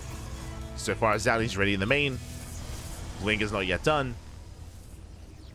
But then he does spot the drop. Is aware. Does spot it. Clem racing back home. Behind this, getting to his own stim timing. Once again, Clem, he actually goes for no tanks. Didn't really set up his tech lab. Didn't set up his factory. Which means Zoun has potential with his counterattack. As it's purely bio here from Clem. He's setting up for a stim timing. Unfortunately, as opposed to last game, this is only 3-gate blink, so there's no way to reinforce. There's no War Prism, for example. Zoun is trying to contain, but Clem, he will slip away. Zoun is patrolling for any kind of drop play. Will miss the medevac. Zoun is getting his own third. I believe that was a Templar Archives before third expansion. Interesting. So Zoun, he's rushing into early storm. Before third. Archives done. Yep. Rushing into storm. Let's go. Bold move. We're going for storm time. We're going for storm timing. Prism is out. High Templar already gathering energy. And the goal here is to move out just as storm finishes. So a very committed build here from Zoun. Does hold up the High Templar already. Now, I'm curious if he's going to commit into a push or if he's going for like a storm drop into the mineral line. Like, he has options. Until then, Pylon spots the drop. Now, he does want to hide the High Templar. He doesn't want to reveal his hand yet. Again, this is a very specific build and is not standard. So he doesn't want to reveal his hand. So far, picks away the Marines. Oh! Is in position, shuts down the medevac. Very nice. full medevac goes down, double jump on the left hand side. And Zoun is not in position. Yeah, the middle line is exposed. Storm gonna have to be used defensively. Yeah, Storm is spent. And that was both Storms. Both Storms now spent. Has to morph in the Archon. And this is a better trade for Clem. Sure, he took some Storms to the face and he didn't get the damage he was hoping for, but he did force the spells out of Zoun, and now he has to build up once again. So Clem is safe. Clem is going to be safe. Getting to his third CC.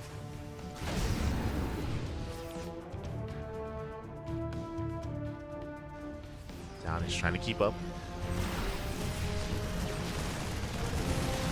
Stalker's punished. Clem going for a split push. Trying to keep Zoun's attention on the left-hand side. Just trying to keep it. Clem moving in. Oh, there's that one Storm. Does graze the army. Oh my god. So far as Zoun, he's holding on, he's keeping up. Does defend, it gets his third base fully saturated, now working towards a fourth. Likewise, Clem is also getting his own third base into Ghost production as the Ghost Academy is halfway done. So we're working towards that mid-game.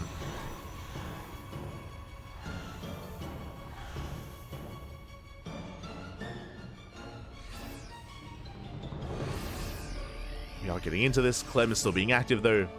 He's still looking for the fourth expansion and hoping to deny it. I mean, this is a pretty heavy Marauder army. He can focus on a base. Likewise, Zoun terrified of a Doom Drop. Not this time. Let me full smack. Ghosts are now on the way.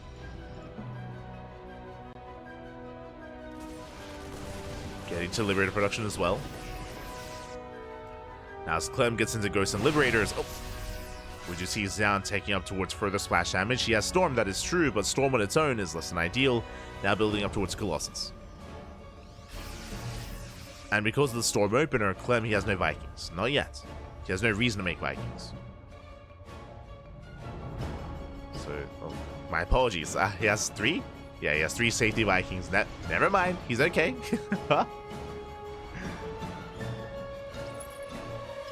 Does have some safety Vikings ready. Likewise, Clem going for a split push once again. Ooh, does take a Storm to the face. So far as Zoun, he is split. He's ready. He's ready for this. Buying time.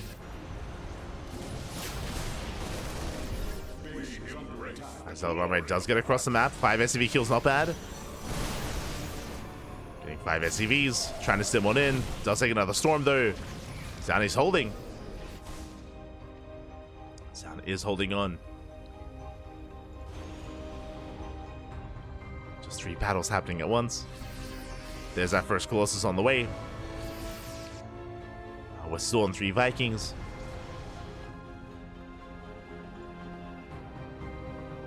And this also emphasizes how defensive Ultra Love is. We spoke earlier about the ramp coming into the natural. We spoke earlier about this choke point here with the destructible tower. And Clem just hasn't found a way in. Likewise, choke point here on the left hand side as well. Zoun is defending well. Then he rotates. Over towards the left hand side. Zoun, he does miss the rotation. Shows those EMPs. Storm zones. Does zone away. Zoun coming in from behind. Trying to catch out the army. So far, still no major connections. Colossus has revealed itself. And the Prism will be zoned away. Has to back up. Oh! Yeah, the Storms that have been lackluster here. They haven't quite connected. Hightamler gets sniped. Better trades here for Clem. Both armies are maxed out. We do need that Storm. Oh my god, Prism goes down. Barely grazes the army. Better fight here for Clem. Dusts him in, takes down the High Templar, takes down the Zealots. EMPs a Colossus. But Zealots are coming from behind. And Clem gets caught out. They're barely caught out. Forced to unload, bleeding out more ghosts. Reinforcements on the way. And who's going to surround who? Clem is snimming it from behind. He wants a Colossus. He's going to get it as well. Massive pickoff. Colossus does fall. But there's another. It's another Colossus. Catches the Viking. And in the end, Zoun takes the better fight. He caught out just so many ghosts there in the corner of the map. Got his fourth base up and running. Zoun has a supply lead. And Clem, he just lost too much here. He has to rebuild. Clem, he's down to 1 Viking, 3 ghosts, barely an army. And Clem's in trouble. He is in trouble here. Oof. Mines, they connect. They catch 2 Stalkers. Storm's coming in. Nice EMP, very nice EMP. Catches a little High Templar. Clem is buying time. If it wasn't for those EMPs, Zoun could have pushed in. But now throwing down gateways, second robo, 5th expansion. And Zoun cannot break Clem, not anymore.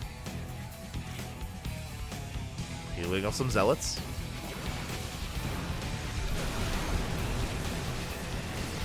Oh, catching out a Wintermine. Zealots ready for a counterattack.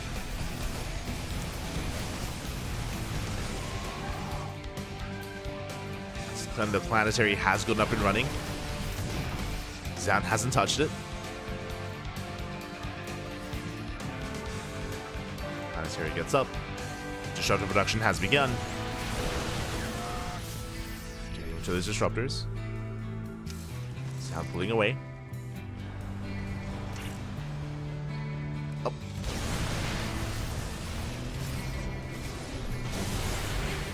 Does pull away. Nice storm. Zelsa busts into the mineral line. Clem, he was distracted. And Zoun, he will rotate. That's going to be 11 dead SCVs. Zelsa finally cleaned up. And freeing up supply. Ghost getting caught out. Ghost is going to fall. Storm turns away. Zoun, he's trading well. Doesn't get the expansion, but still trades well, sniping SCVs. Taking down ghosts. And more importantly, just keeping Clem pinned. Again, Clem, he's stuck defending. He's stuck at home. He wants to move out, but he cannot. He cannot move out. He's pinned back. Massive storm connects.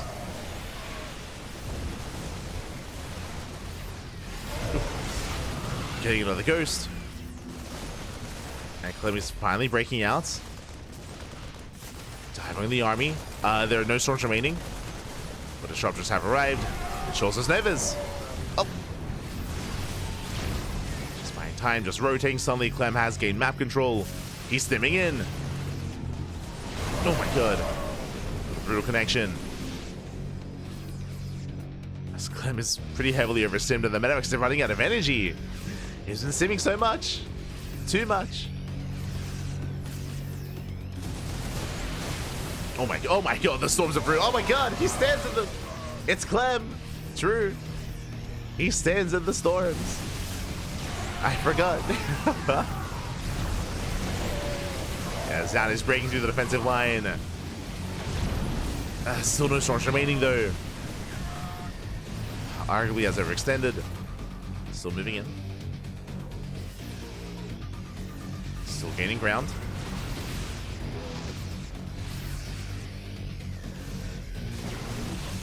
Zoun is up in that army supply. He's got 3 disruptors, so he's got 4 disruptors ready. There's the first Nova. Does connect. He's got 3 more. Down to 2. 2 Novas left. Pulls away. There's that 3rd Nova. And just buying time.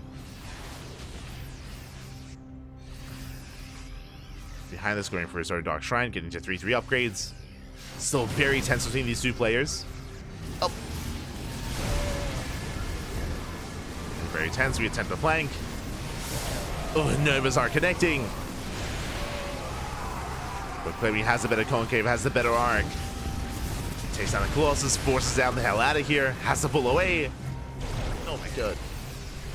Almost connects. but barely not. And with that, Clem, can he take down those disruptors? Finally! Not quite. The Novas, they just keep popping up. They keep coming. Ooh, denies the massive warp in. That was what, 6 High Templar? Jesus. Yeah, warping gets denied. Going for the expansion. The 5th base is exposed. And it should fall. Zoun coming in from behind, trying to surround the army. Look now, position. Ooh, Brutal Storm comes in. Oh my god, the storm! Once again, the storms, they pop up, they catch Clem out, and Zoun, he will fight back once again. GG, those were brutal storms, completely catching Clem. And he was trapped, he was trapped, he was surrounded. GG. Zoun, the comeback! It's begun. It has begun, winning 2 games in a row here. Whew, oh my god, again, just a really tense game state. Once Zoun gained map control, he was just mass expanding, he was just keeping Clem pinned, and we're just hoping for those big connections, whether it was with storms, whether it was with disruptors, but he was out trading Clem, and in the end, Clem, he got surrounded. The game didn't necessarily have to end then and there. He wasn't all in, but he lost everything. He got cornered, got surrounded. GG. GG, well played. Whew. With that, Zoun does take another game. We are still not tied up. We're not quite there yet. Clem still has a lead, but can he extend it? Can he keep this going? As up next, we're loading into ley lines. Let's go. Let us go. As spawning in the top right-hand corner. Top right-hand corner of ley lines, we have our South Green Protoss player, the Blue Protoss. Fighting back, winning 2 games in a row. Can he tie up the series? It is Zoun. And spawning in the bottom left-hand corner, we have the French Terran player, the Red Terran representing Team Liquid. Still with a lead, don't get me wrong, still up 3-2. Can he fight back? Can he gain momentum once again? It is Clem. We go. Whew. As we load into ley lines is going to be a less defendable map. We tried to mention at the start of the game, but we weren't quite able to, I feel like, emphasize it too much. But on Ultra Love, it's just very difficult to push into your 2, 3, and 4 base setup just because of the terrain of the map itself. Here, ley lines is a little bit more open. It is similar in the sense that we have a ramp coming into the 3rd base, we have ramps coming into the 4th, that is true, but the bases are a little bit more spread out. There are more open locations, more avenues of attack. It isn't as fortifiable as Ultra Love.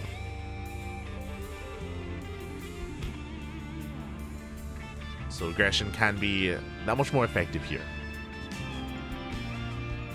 Can be more effective. We'll see if we can get there. But now we are opening up.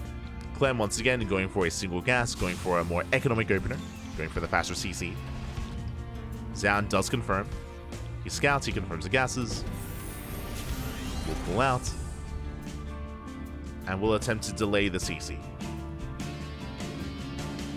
Us is already taking a lot of damage. There we go, CC has been thrown down. Clem does settle into his opener. From here, our eyes are going to be on Zoun to see whether or not he goes for another Twilight Council opener, a Stargate, or a Robo. See how he does approach this. Again, after the attempted Stargate play we've seen earlier in the series, we're imagining Twilight Council. But we'll keep an eye on Zoun. Likewise, Clem is scouting for proxies. Making sure there's no shenanigans. Checks the 3rd. Checks the center expansion. And is once again going to be relying on that Hellion to confirm, as there is no SCV Scout or Reaper Scout. So waiting for that Hellion. Meanwhile, once again, Twilight Council opener out of Zoun. Going for Blink. Now, we did see 4-gate Blink Stalker previously in this series, but again, that was to blindside Clem. That was more of a just trying to punish the scouting of his opponent. Here, I imagine like 2-gate Blink into a 3rd base or 3-gate Blink. Not really picturing anything too much more aggressive than that. We'll see. We shall see. As Blink is on the way. K-Ways are going to be thrown down. And Clem is settling into his 1-1-1. Building up towards a Mind Drop. which we actually haven't really seen yet in this series. We've seen drop play, don't get me wrong, but very marine heavy. Speaking of, the bio army does move out, just trying to catch any kind of stray units, adepts, probes.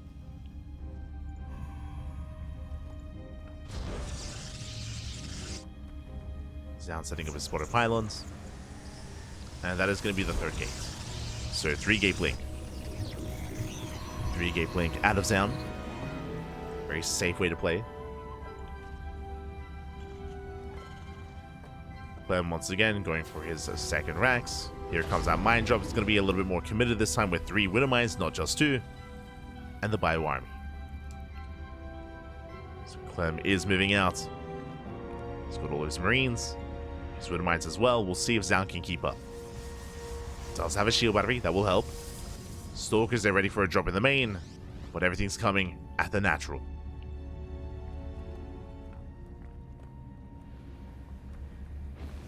And here we go, he does boost in. He's going for the Stalkers, going for the mineral line.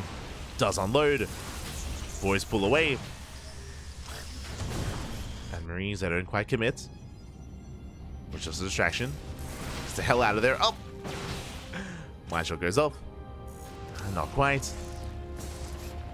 Zoun does pull away. And Clem, just being as efficient as possible, does save one of the widow mines. Oh.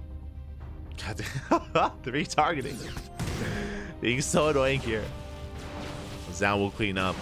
And he holds. Zoun, he holds. As always, of course, that final widow mine ready to dive into the main. So Zoun, he has to keep supply ready for this. Likewise, Clem this time going for a much more standard setup, this time getting into tank production. As a reminder, he did not make any tanks last game. Last game he went into faster stim instead. This time, bio tank, a much more standard follow-up. Very safe way to play. And Zoun, he's going to be delaying his splash damage and going for a faster charge into the Forge. Last game, Zoun, he attempted to go into a Storm Rush. He just rushed into Storm and was quite effective defensively. He wanted to be aggressive with it, but wasn't able to. This time, charge and +1 into delayed splash damage.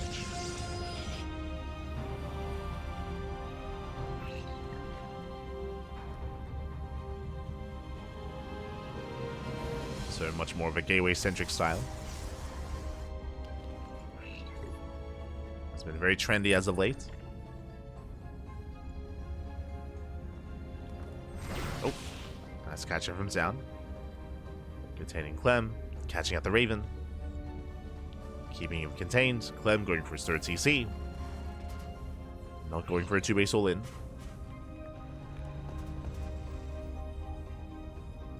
And Zoun, he can't really touch these upgrades. Cannot touch the tech labs.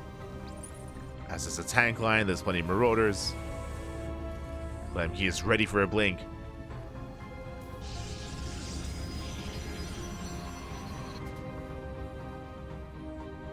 From here, we can take a breath. Now that their base is getting saturated, Zoun is working towards the bay into Colossus.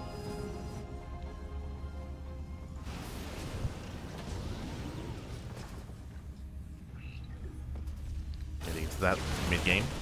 He's getting there. Oh.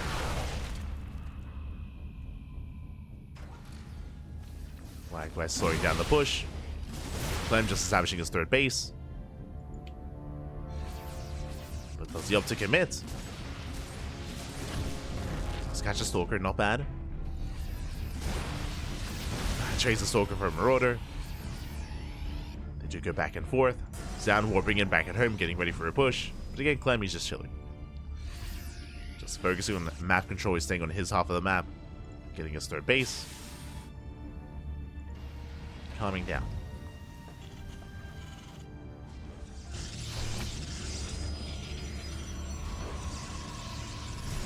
Likewise, Zoun is getting his fourth. So far, pretty passive early to mid-game.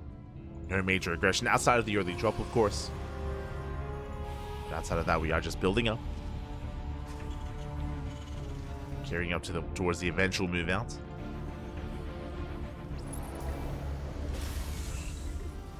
As Clem, he has stim, he has combat shields, he has +1.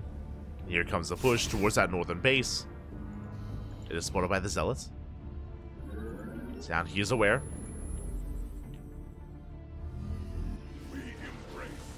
Down he does poke in. Catches out a Marine. Doesn't quite stop the tanks though. And not there in time. And Clem is going for the 4th base. Can he not get down? A massive missile goes up. There's a cancel. Denies the 4th. And that's all that Clem wanted. Doesn't have to keep going. Just denies the 4th base. Backs up. And Clem's win condition is to make sure that Zoun never expands. Let's make sure that Zoun, he has a hard time taking his 4th. We can see Zoun expanding towards the south. Clem is rotating. And how long is it going to take before Zoun can expand? Zoun, he does spot the army. Oh, the observer gets caught.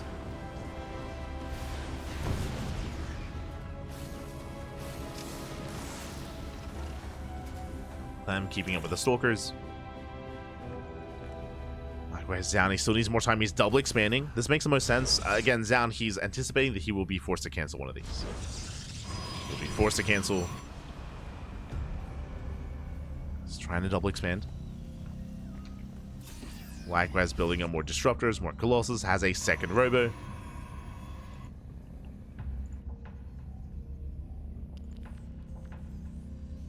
Second robo is up.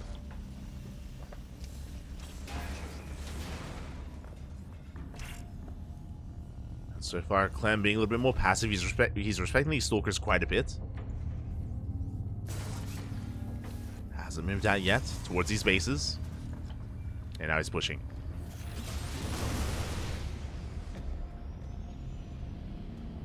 As he expands, or I should say as he moves out, he'll be expanding behind it.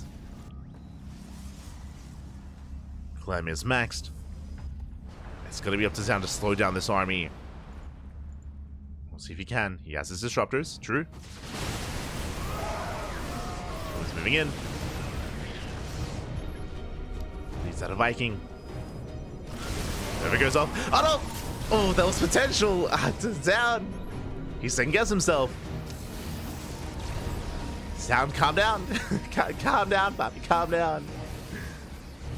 He flinched. Does get a tank. No, barely not. Tank to survive. Clem pulls away. I mean, after that Nova that almost connected, he's like, okay. Let's both calm down a little bit.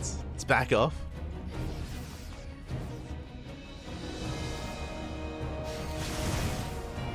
Zoun moving in. Clem a little bit out of position here. As those tanks are exposed. Yeah, 1, 2 tanks go down. Massive pickups. No more tanks. Zoun moving in. Here come the disruptors. We get a decent connection. Another goes off. Turns away. Not bad. Zoun, he has to retreat. He only had the 3 disruptors. Colossus are exposed. They're going down one after the other. And brutal losses for the Colossus. The Zelta, they're popping up. They get on top of the ghost. That was how many? That was just the 1 ghost going down. Ghost does fall. Zoun, he's remaxed, building on more disruptors. Raven harass continues. Meanwhile, Clem doesn't quite come in from behind. But liberation has arrived. We have freedom. The freedom is here. It was here. Delta Sign 2. Delta Sign 3. Nova's Ace ran away. Liberator count is reset completely. Very nice catch here from Zoun. Does focus on every single Liberator. Now just the Bible Army. Another massive connection. The Novas are a little bit too good. Zoun, he can handle his bullets, Pat. He's crazy. He's got 3. It's fine. It's normal. Don't worry about it. He's moving in once again. Catching on a Marauder. Not the best connections here towards the end, but he's getting into the mineral line. Zealots, they bust into that mineral line. SCVs aren't going down. More Zealots have arrived.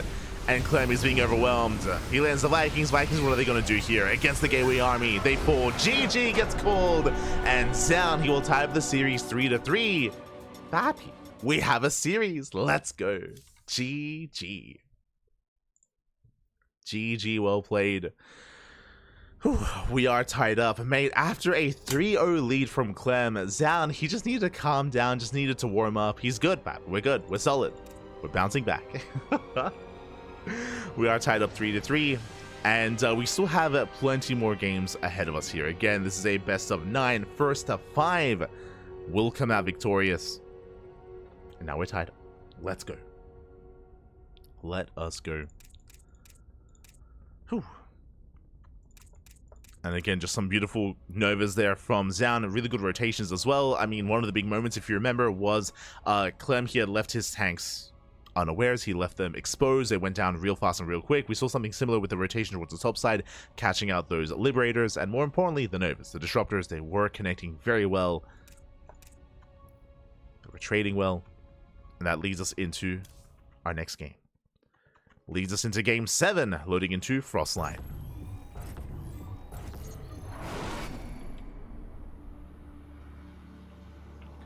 And spawning in the bottom left-hand corner of Frostline, we have our South Korean Protoss player, the Blue Protoss, tying up the series 3-3. Oh my god, momentum is very much so on his side. Can he keep this up? Can he keep going? It is Zoun. And spawning in the top right-hand corner, we have his opponent. We have the Red Terran player, the Red Terran representing Team Liquid from land of France. It is Clem. He gave him too much room with those early stalkers, let them double expand. Yes, for those that did miss the early game, Clem, he did a really great job at denying the 4th.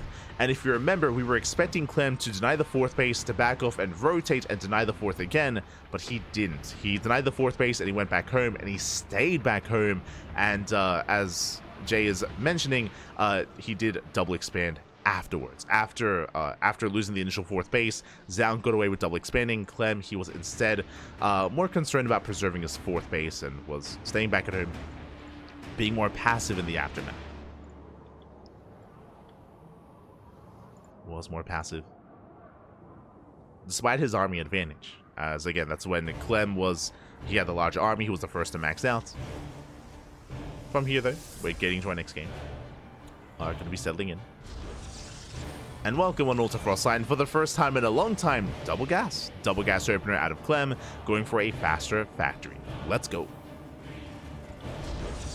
Is going for the faster factory.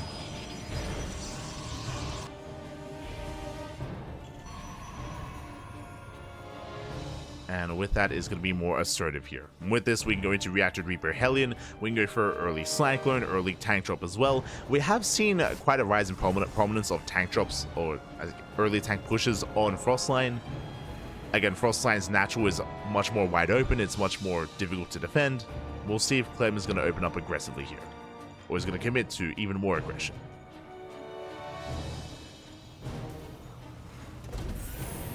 We go. As we get that CC on the high ground, Stargate opener out of Zoun. If Clem does go for an early move out, I mean, this can actually overwhelm. Zoun, his Stargate play has been very hit and miss so far this series.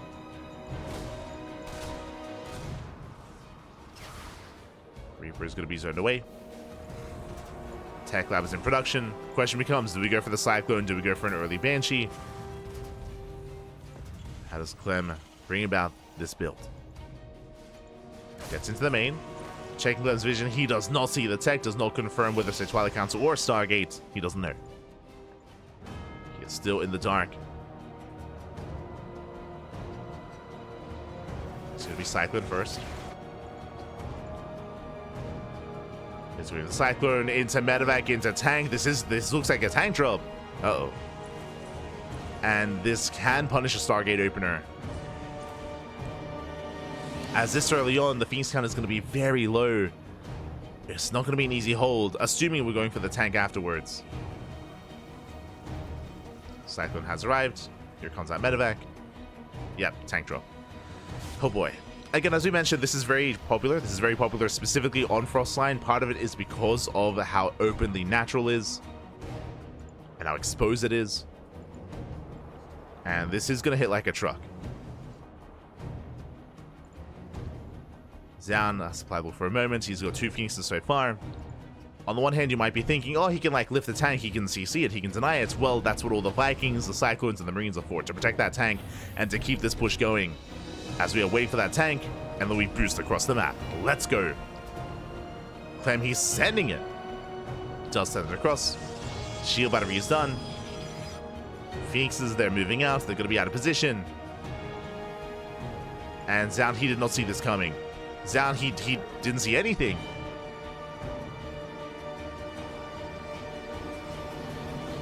Yeah, last Zoun.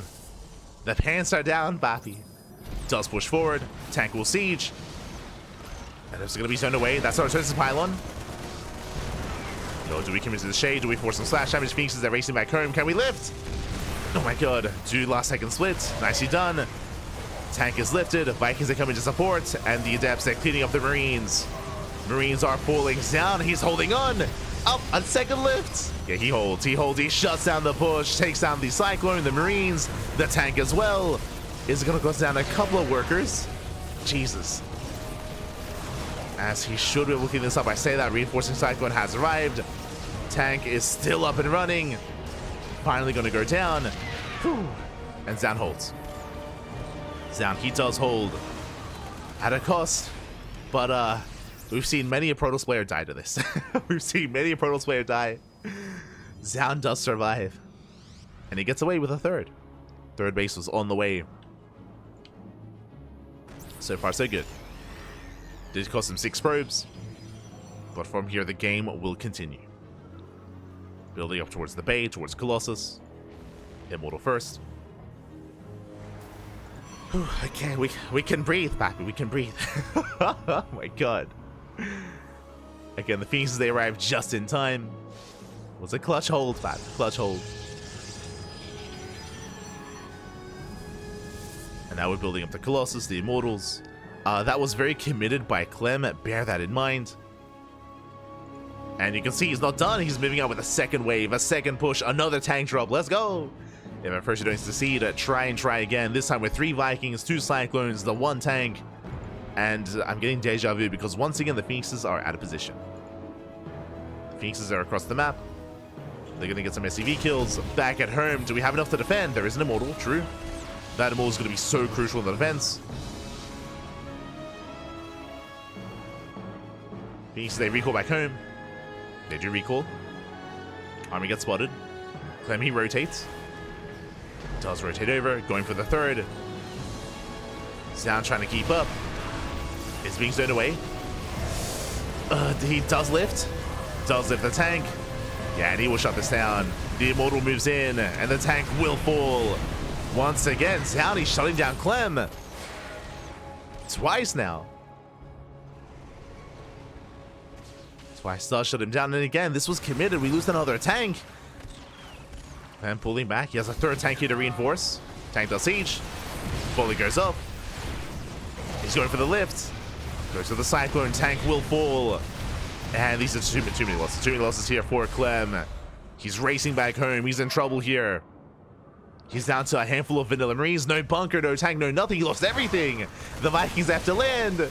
And Clem, can he survive? Can he hold on? The boys are being pulled to repair. Second Immortal comes in. Make the Immortals, they can just focus down those Vikings. Oh, likewise, Immortal has to calm down. Has to pull away. Immortal does kite back. Very intense fight with the bare minimum. Clem, he survives. Whew. He's surviving. He's holding on. And Zoun from here is building up a greater force into Colossus, Forges, upgrades. Third base is fully saturated. Remember, Clem, he has been so committed so far, and it just hasn't been worth it. And the pressure's on Clem to bounce back. And it is possible. He's going for Liberate Harass. He can go for drop play. Medevacs are amassing as well. So Clem has potential. But the pressure is on. Pressure is on Clem. Moving out towards that main. Phoenixes are already in position. They rally to the main base. Likewise, main army building up. Clem is pushing towards that third and taking his own. Taking his own third base. Last pushing into 2 Colossus. Not going to be easy.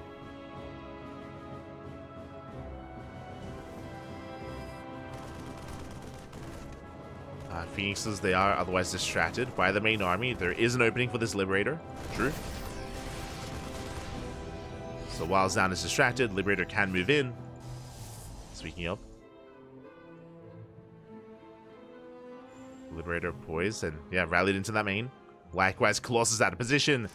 Clem pushing in between the bases. Liberator will siege. Clem sims forward. Going for the production, going for the Robo. Robo, it is going to go down. Massive pickup. Oh my god, barely does. Please have someone inspire. Mine shot goes off. Nice last second split here at a Zoun. And Liberator does deny mining time, but does fall to the Stalkers. And he has triggered a counterattack. What do we have at home to defend? We have some Marines, some Marauders. We have a Bio Army. Can Clem pull this off? Oh. Nice force field. Likewise, hot pickup saves the fire. Still a massive chunk of Marauders. Zoun has to be careful. Has to respect it. Being away those Widow Mines. He gets 1, he gets 2. Both Widow Mines go down. He's just chasing down the main army. Last Clem, he cannot fight this head on. He has to pull the boys. He comes in with a surround. The boys are being pulled. Colossus they kite back. And they get extra swipes off as well. Marauders from behind. Colossus are being targeted and barely we're holding on, but at a cost of 14 SCVs. Ooh, does reset the Colossus count. Does survive. Oh my god. Very clutch hold there from Clem. Very clutch. Honestly, if it wasn't for the boy pool, he may have just died then and there. He may have just been broken. Clem will take the fight. The Robo hasn't been rebuilt. Uh-oh. Zoun's in trouble. Zoun, he never rebuilt that Robo, and that means 0 Colossus, 0 splash damage. Zoun, he has a bag. He can't spend his money. This is it. He has Zealots and Phoenixes. Oh, no. The Robo is still on the way. At this point, I want to see a second Robo. Zoun is in trouble. Clem is moving out. And Zoun has nothing. He has nothing to defend. Oh, God. Oh no. Not like this. Robo comes in. There's a bunker to defend. And Clemmy will hold. He will hold back at home. Moves out across the map. There's still Zealots. There's the first Immortal. He has a couple of Archons.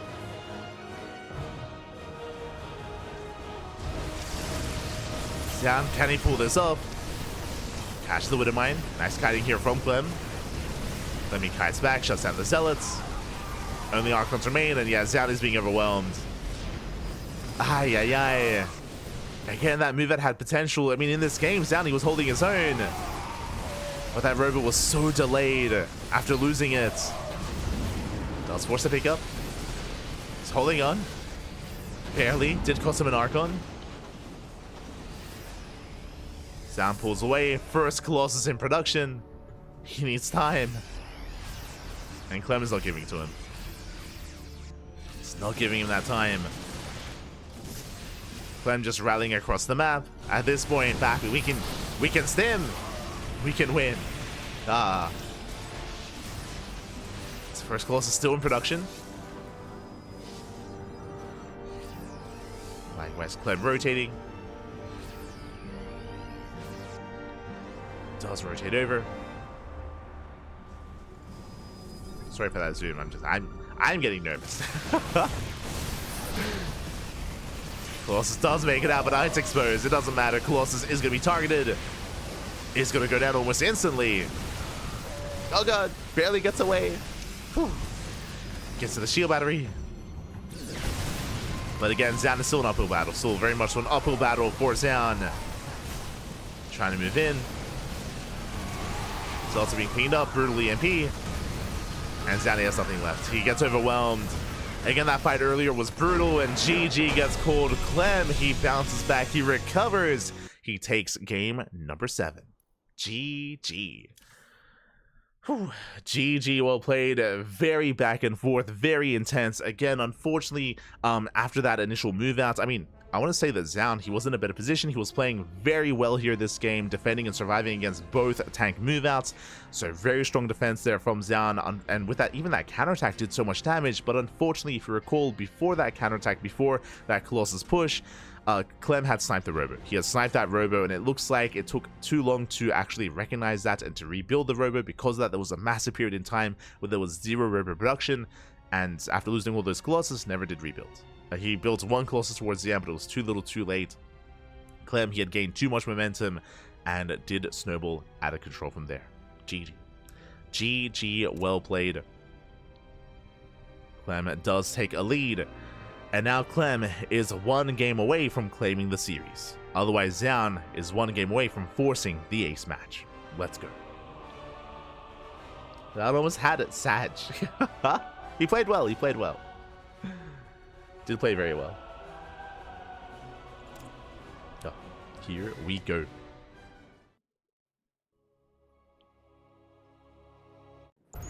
Don't know if he's using Enki recharge yet. Yeah, he has. Does use energy overcharge. But here we go, we're getting to our next game. Especially in the games where we had High Templar and Storm. He was using it. But here we go, we're getting to our next game, and spawning in the bottom left-hand corner of Amygdala, we have our South Korean Protoss player, the Blue Protoss. Down in the series, he has to fight back here and now to force the ace match, to force game 9 in this best of 9. We're so close, it is Zoun. And spawning in the top right-hand corner, we have his opponent. We have the red Terran player from land of France, representing Team Liquid, one game away from claiming the series as he has begun his return and his comeback. It is Clem. But that was an intense game.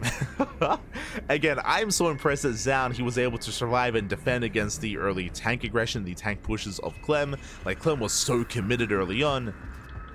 But despite that, Clem, he bounced back, he found an opportunity, he was able to outposition Zoun. If you recall, that moment even before that Colossus attack, but when Clem had wedged himself in between the bases, when he distracted with the Liberator in the main base, when he had sniped that Robo, you could argue that was the game-winning move.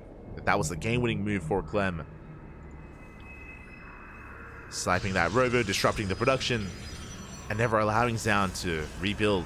I'm sure he didn't know that it would take that long to kind of recognize and to rebuild those Robos. Yeah, it was crazy. GG well played. Meanwhile, double gas. 2 games in a row. Double gas opener. Now, last game, this double gas opener led into an early 1-1-1, into early Cyclone, into early tank push, into a tank drop. It was very committed, very aggressive. I don't see Clem doing that same build 2 games in a row. I can see the rationale for it. The rush distance by air is actually quite short on this map. The rush distance by ground is long, but only because of all these rocks. Like, these rocks, they do extend and they do make this map larger than it really is.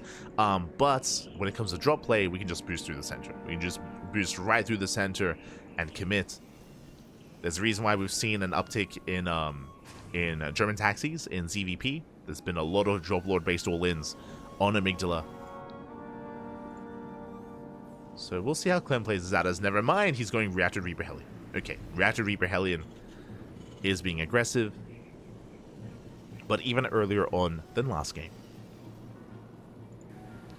Likewise, Zoun opens up with the Sentry, goes for his hallucination, and will confirm the Reactor Reaper and the Hellion. Does see everything. Does confirm the gases, does confirm the CC, is aware of what's coming his way, and it's going to be up to Zoun to survive and to defend, because we are not stopping Reaper or Hellion production. We commit. So Clem is committed. Clown. It's Clem and Zoun put together. Oh no.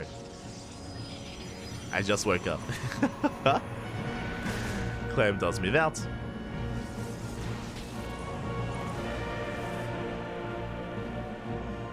Heads towards that main. So far, Zoun is keeping up. Reapers ahead towards that main base, but SimCity is solid. Clem doesn't get in. Doesn't get into the main base. So far is denied. We're still not stopping Reaper production, by the way. We're going for an extra wave. Getting up to how many? Getting up to 6 Reapers and 3 Hellions. That's a big commitment here from Clem. And we actually saw this in game 1, if you remember. It was game 1 on Abyssal Reef, where this push actually ended the game. If you missed it, game 1 was a very short game. It was very short. And with this, Clem, he was able to bust into the natural. He was able to reset the army and cripple the economy. And here we go. He's moving in once again. Does hit the natural. Zoun does have a force field, and he does lock down the wall. Whew. Shuts down the Hellions, zones away the Reapers, but the Reapers, they can actually go back into the main. Go through that Reaper cliff. Hellion gets in. Stalkers are keeping up. And so far as Zoun, he does defend. He shuts down the Hellions, doesn't lose any workers, does force field, catching another. Oh, barely not catching another Reaper. Clem survives with 3, but Zoun holds. Zoun does hold. Zoun doesn't lose any probes. Doesn't lose any workers. A much cleaner defense this time by Zoun compared to game 1. Much cleaner. I mean, a big part of that was the hallucination scout, so he knew what was coming ahead of time. As Clem, he backs off and he does transition into his own bio tank production. Whew, okay, so after an intense start, we're calming things down, we're building up.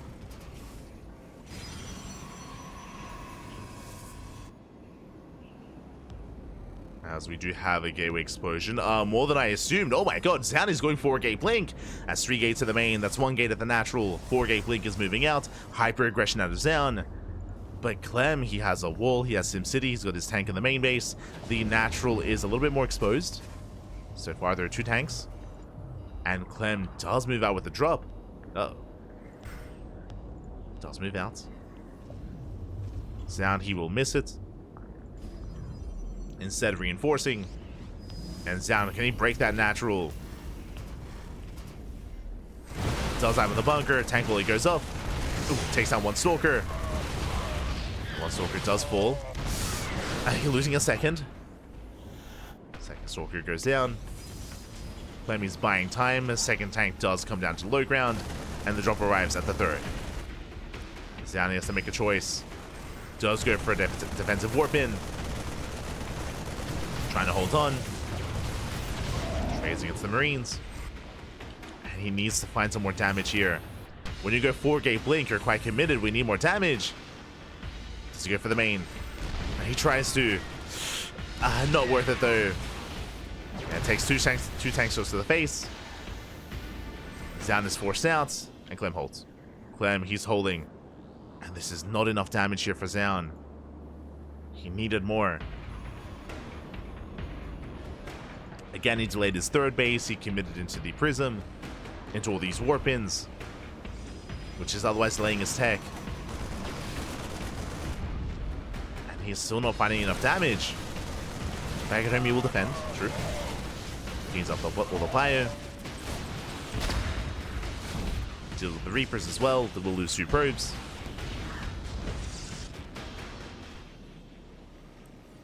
But Clem is getting ready for his breakout. Get ready to break out across the map. Zoun needs more time for charge, forge +1, bait for Colossus. All the tech is still on the way.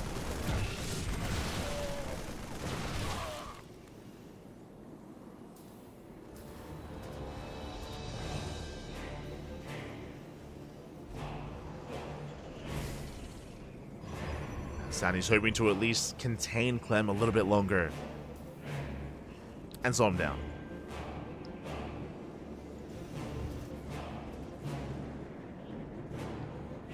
Till then, we're still just waiting on Clem to pull that trigger. Just waiting for his 3rd. Once his 3rd is done, he can start to move out. Ooh, going for a drop initially. Interesting. Does move out with a double drop. Widow mines are set. Turrets as well. Drop gets spotted. Zoun does respond. Oh. And as Zoun has Clem distracted, here comes that prism. Oh no. Oh, don't go into the widow mines. Oh, does dip in. Mine shots they go up. He gets 1. Then not quite the other. Oh my god. Tanks the first mine shot, does get away. Does escape, does get out of there. Aye, aye, aye. Alas, at least the War Prism does survive. Behind this, Zoun getting his fourth. And still trying to maintain himself. And here comes the move out. Again, Clem, he had a beautiful defense earlier. The 4-gate blink did not do enough damage. And that has led to this game state, with Clem having a massive army lead. And his goal here, deny the fourth. Deny that fourth base. He is spotted by the Zelnaga. Zoun knows he's coming. So he's got 2 Colossus. He's got his 2 Colossi. Clem is moving forward. Again, that's still 4 tanks. Jesus. It's a lot of tanks. And he is not stopping. Does want to push in. At the same time, Zel run back here towards the top side. The last reinforcements, the SVs go down. And now we commit. Zell say charge in. They take down one of the tanks. They take down the second. 2 tanks left. And the tank count's being reset and down. He will hold. Whew. Cleans up all the tanks. He's got 3 Colossus. Now it's time to counterattack. Catching a medevac. Keeps on moving out. Keeps pushing. Clem, he's in trouble. Again, those Zells did a great job at tanking. Clem kiting back. And Zoun with 3 Colossus. We can't commit. Yeah, pushing power. Moving forward. We go the concave in favor of Clem. Mine shot does connect. That is a lot of Marauders. Likewise, Vikings moving forward as well. And where are those Zealots? The Prism is going to be shut down. The Warping is denied. Colossus will fall as well. Massive pick off. He gets 1, he gets 2. Oh my god. 2 Colossus go down. 1 remains. And Clemmy comes out ahead. Does come out ahead here. Takes a massive lead once again. Supply lead, I mean. Getting a 4th base. At least Zoun did preserve his economy, but did overextend. Did overextend here. Did lose too much. And it takes a long time to rebuild those Colossus, especially this early on when you only have 1 Robo. So Zoun is vulnerable. Now making disruptors. Second Robo's up. He has his 2 Robos. Getting another expansion. Well, there's still a lot of pressure on Zoun. Still has just the 1 Colossus. Now getting into 2.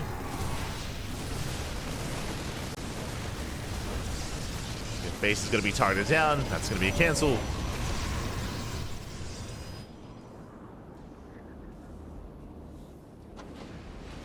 And Clem, he is the first to max. The first to max out.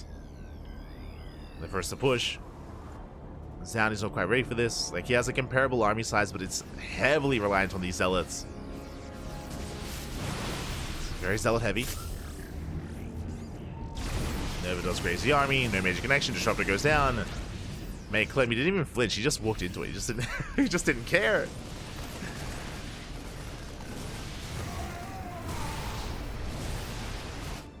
Just stepped right up to the Nova. No fear. Didn't flinch. Keeps going. Likewise, down. He's supply blocked. Zell say charge in. They avoid the Widow Mines. The Mines are avoided. Colossus goes down. 0 splash damage. Now Clem can just kite back against those Zealots. There's not much to stop him. The mine shots. Ooh, brutal connections. Zealots are falling. And that's all that Zoun has to reinforce. Again, no gases. No gas at the 3rd. No gas at the 4th. None at the 5th.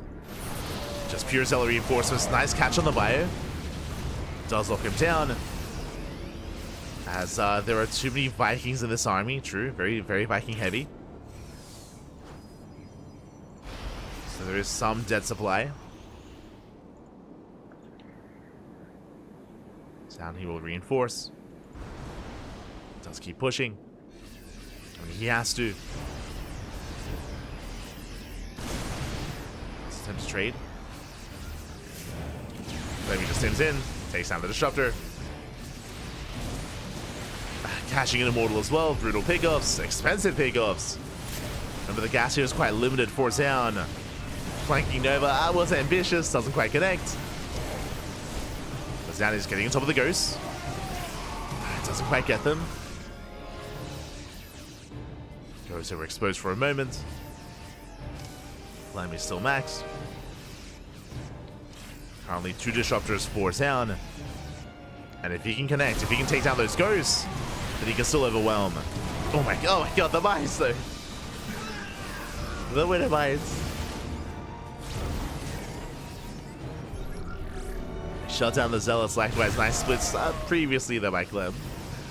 As one Nova does connect. The split so far has been solid. We've had no major Novas, no major connections from Zoun. Clem is remaxed, now going to be transitioning into his own Liberators.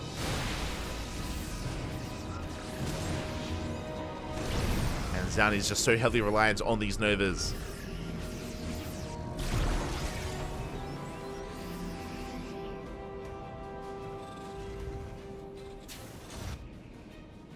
Buying more time. Clem ready for Zealot run-bys.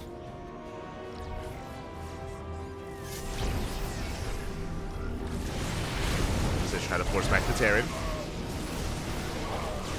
Where Zealots collapse in. So again, they don't quite get those ghosts. Fusion core is on the way. That should be for Liberator range. And the Liberators are arriving. They're on the way. Freedom has arrived. Here come the reinforcements. There was an opening here just because Clem's armor was so small, but that's because his armor was split. Up the Novas, they didn't connect. They still don't connect. More disruptors getting picked up. Vikings, they live for the Colossus. They bring it down instantly.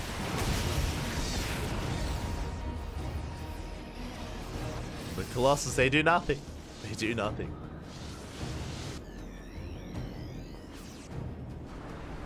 Now, throughout all this, at least Zoun is double expanded. He's taking the center base and bottom right as well.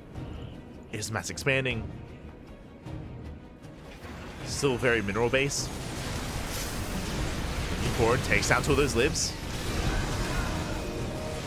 2 Liberators do fall, but nice spread there from Clem. He avoids the Novas, does focus them down as well. Once again, he just resets that disruptor count.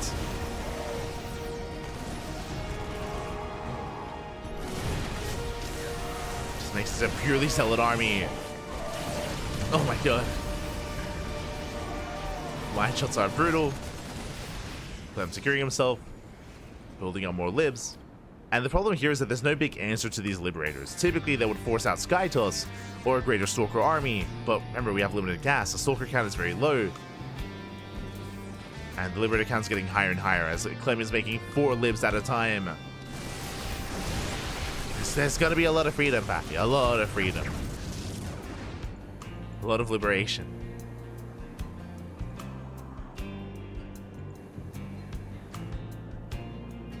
On the way. Zoun looking for another way in. Brutal mine connections once again. Does take down 2 of those libs though. 2 Liberators do fall. Nice splits against the Novas.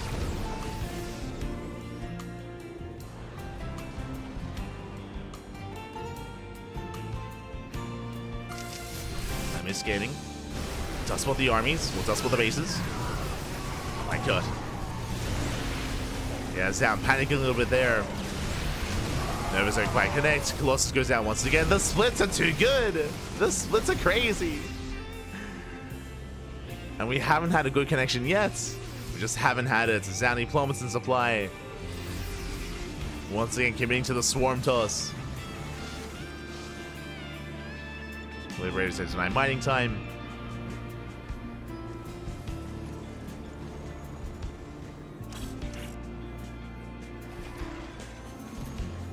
And typically this does require a more slow and methodical approach where we use the Novas to take down the mines, then you can move in with the Zealots.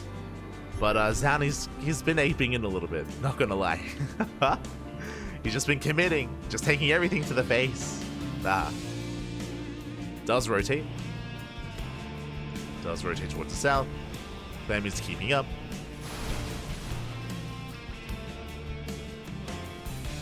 Zoun still looking for a way in. Mining is being denied. I mean, with these ranged liberators, I don't think Stalkers can actually get within range. I don't think they can actually deal with this. No fresh mining from Zoun. As yeah, it's not going to be easy here for Zoun. These are Stalkers to race back home. Until then, stuck on what, a one base economy. He's not mining from any of these bases. Yo, feels late game lives, man.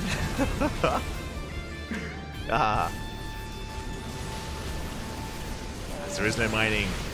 There is no economy. And we still has a bank to work with, thankfully. Let's have that bank. So Zell's able to collapse in.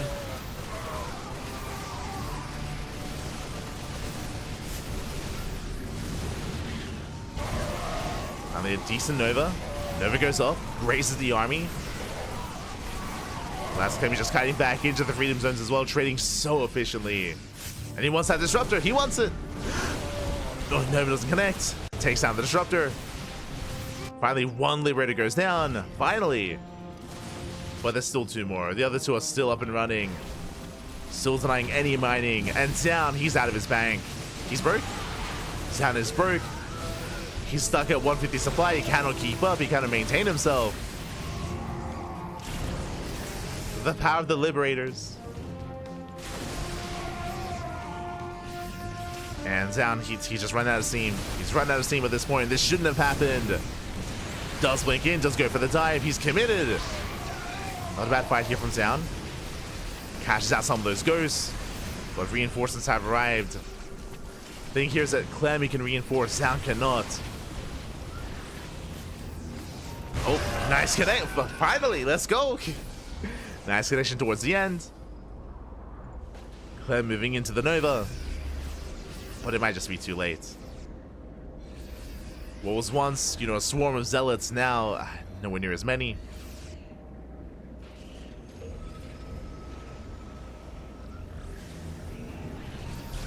Still no mining, by the way. Still not happening.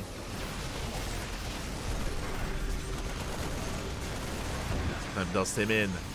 Takes down the final disruptor.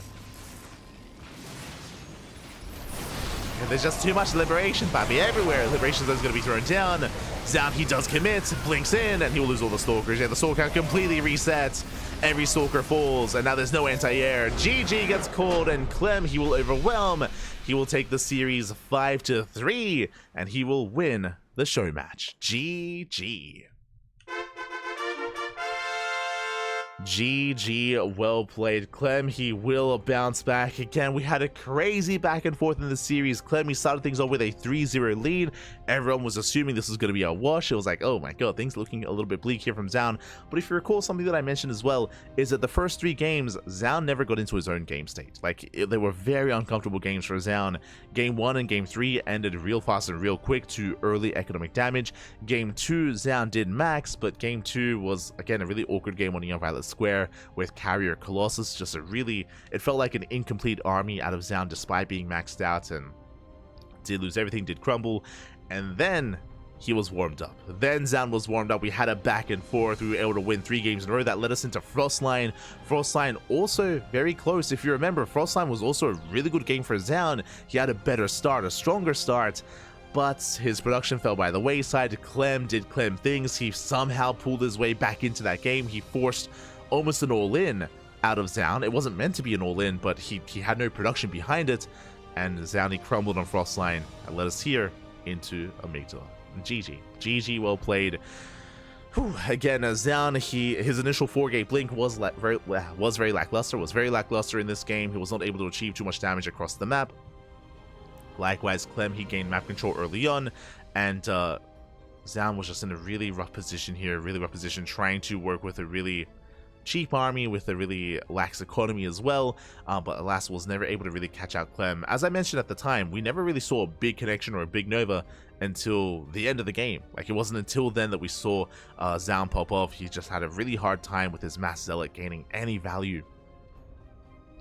This kind of Mass Zealot style, is really effective if the Terran is pushing into the Protoss. If the Terran is moving into the Protoss player, then you can get these surrounds, you can get these flanks as well, you can get these better trades. But this Swarm Toss style pushing into the Terran, pushing into these planetaries and into these liberation zones and SimCity and bunkers and tanks and widow mines, that is where the Swarm Toss style struggles. That is where it is lacking and where it can be really difficult to pull off.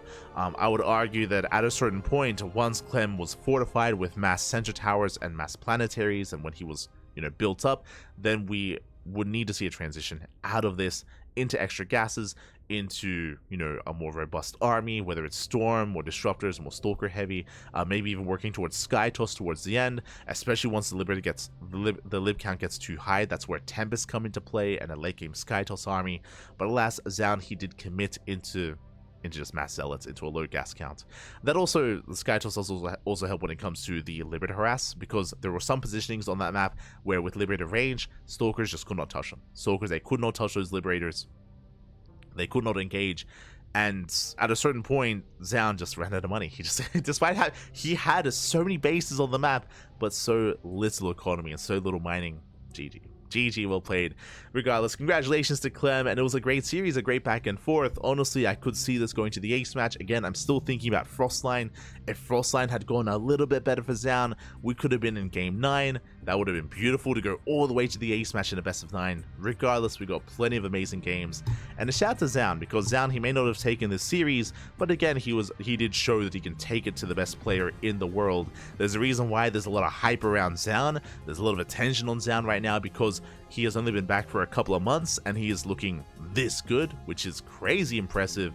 And we'll see what he looks like in a couple of months coming into, or even later this month, for Star Zagora. For those who do not know, coming into March, so I guess technically next month, but coming into March, that is when the Bellum Gens Star Zagora event is happening. I believe at the end of the month, and the qualifiers are taking place throughout the month. Throughout the entire month, we have qualifiers, and that's kind of the big event that everyone is practicing for. Like, everyone is getting ready for that big offline event. Right now, it's the only confirmed offline event in SE2. I misspoke. There are 2 confirmed offline events. There's Star Zagora and Home Story Cup. True. There's 2 events right now in SE2. We have yet to get confirmation as to what's happening with EWC, but at least Star Zagora is on the horizon, and that's what everyone is preparing for. Players like Clem, players like Zoun as well. So I look forward to those qualifiers. We don't have confirmation yet if we're going to be casting the qualifiers. I assume they're going to be open to the community casters. I will try to get into contact with the organizers, and if we can, we'll be all over those qualifiers as well.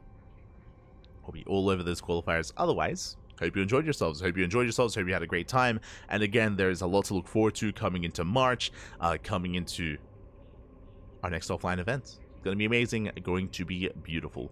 Otherwise, when it comes to our schedule graphic is not quite updated yet. This is last week's schedule, so I do apologize, but it should be ready for tonight.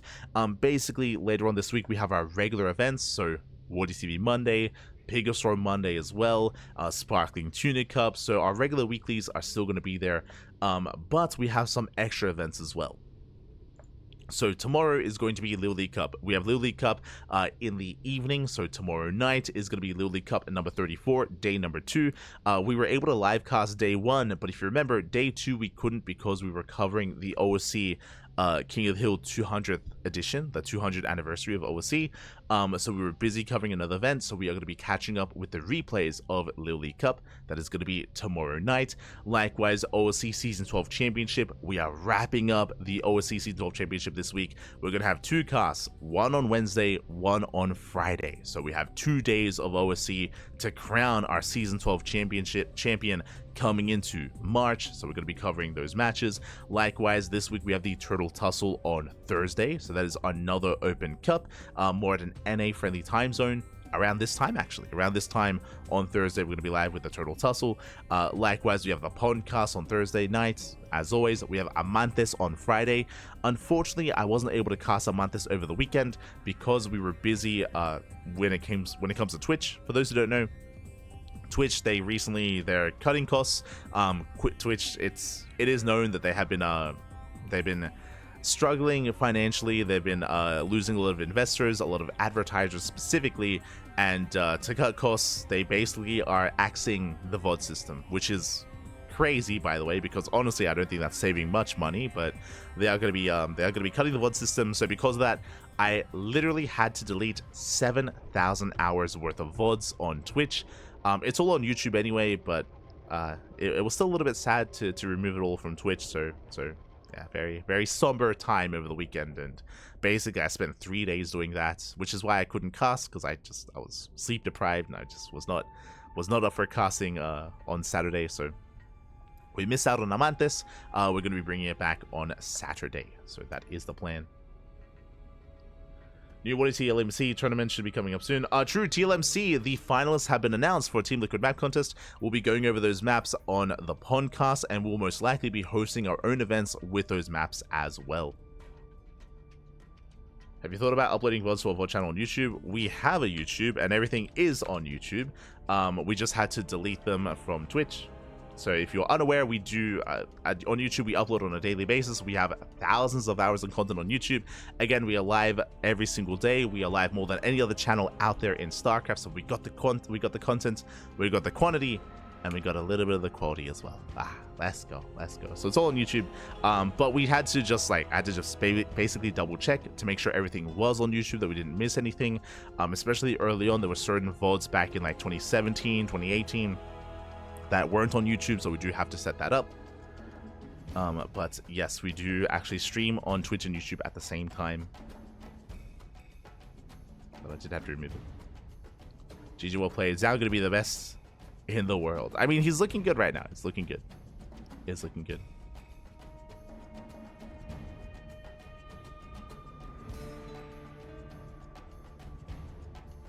Go.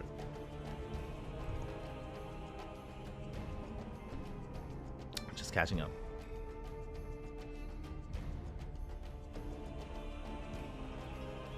Good Skyville, don't know why I didn't recognize this immediately. As we were mentioning, that like at a certain point a transition was required, but at a certain point he just still committed anyway. Just double down. So a lot of maps to go through. Yeah, I did hear about a lot of maps to go through.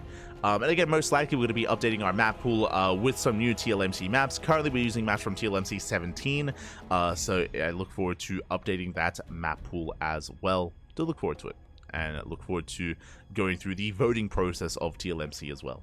It's going to be fun. Going to be a lot of fun. Otherwise, thanks for watching. Thanks for support. Again, we have plenty of content on the channel as always, so do consider following.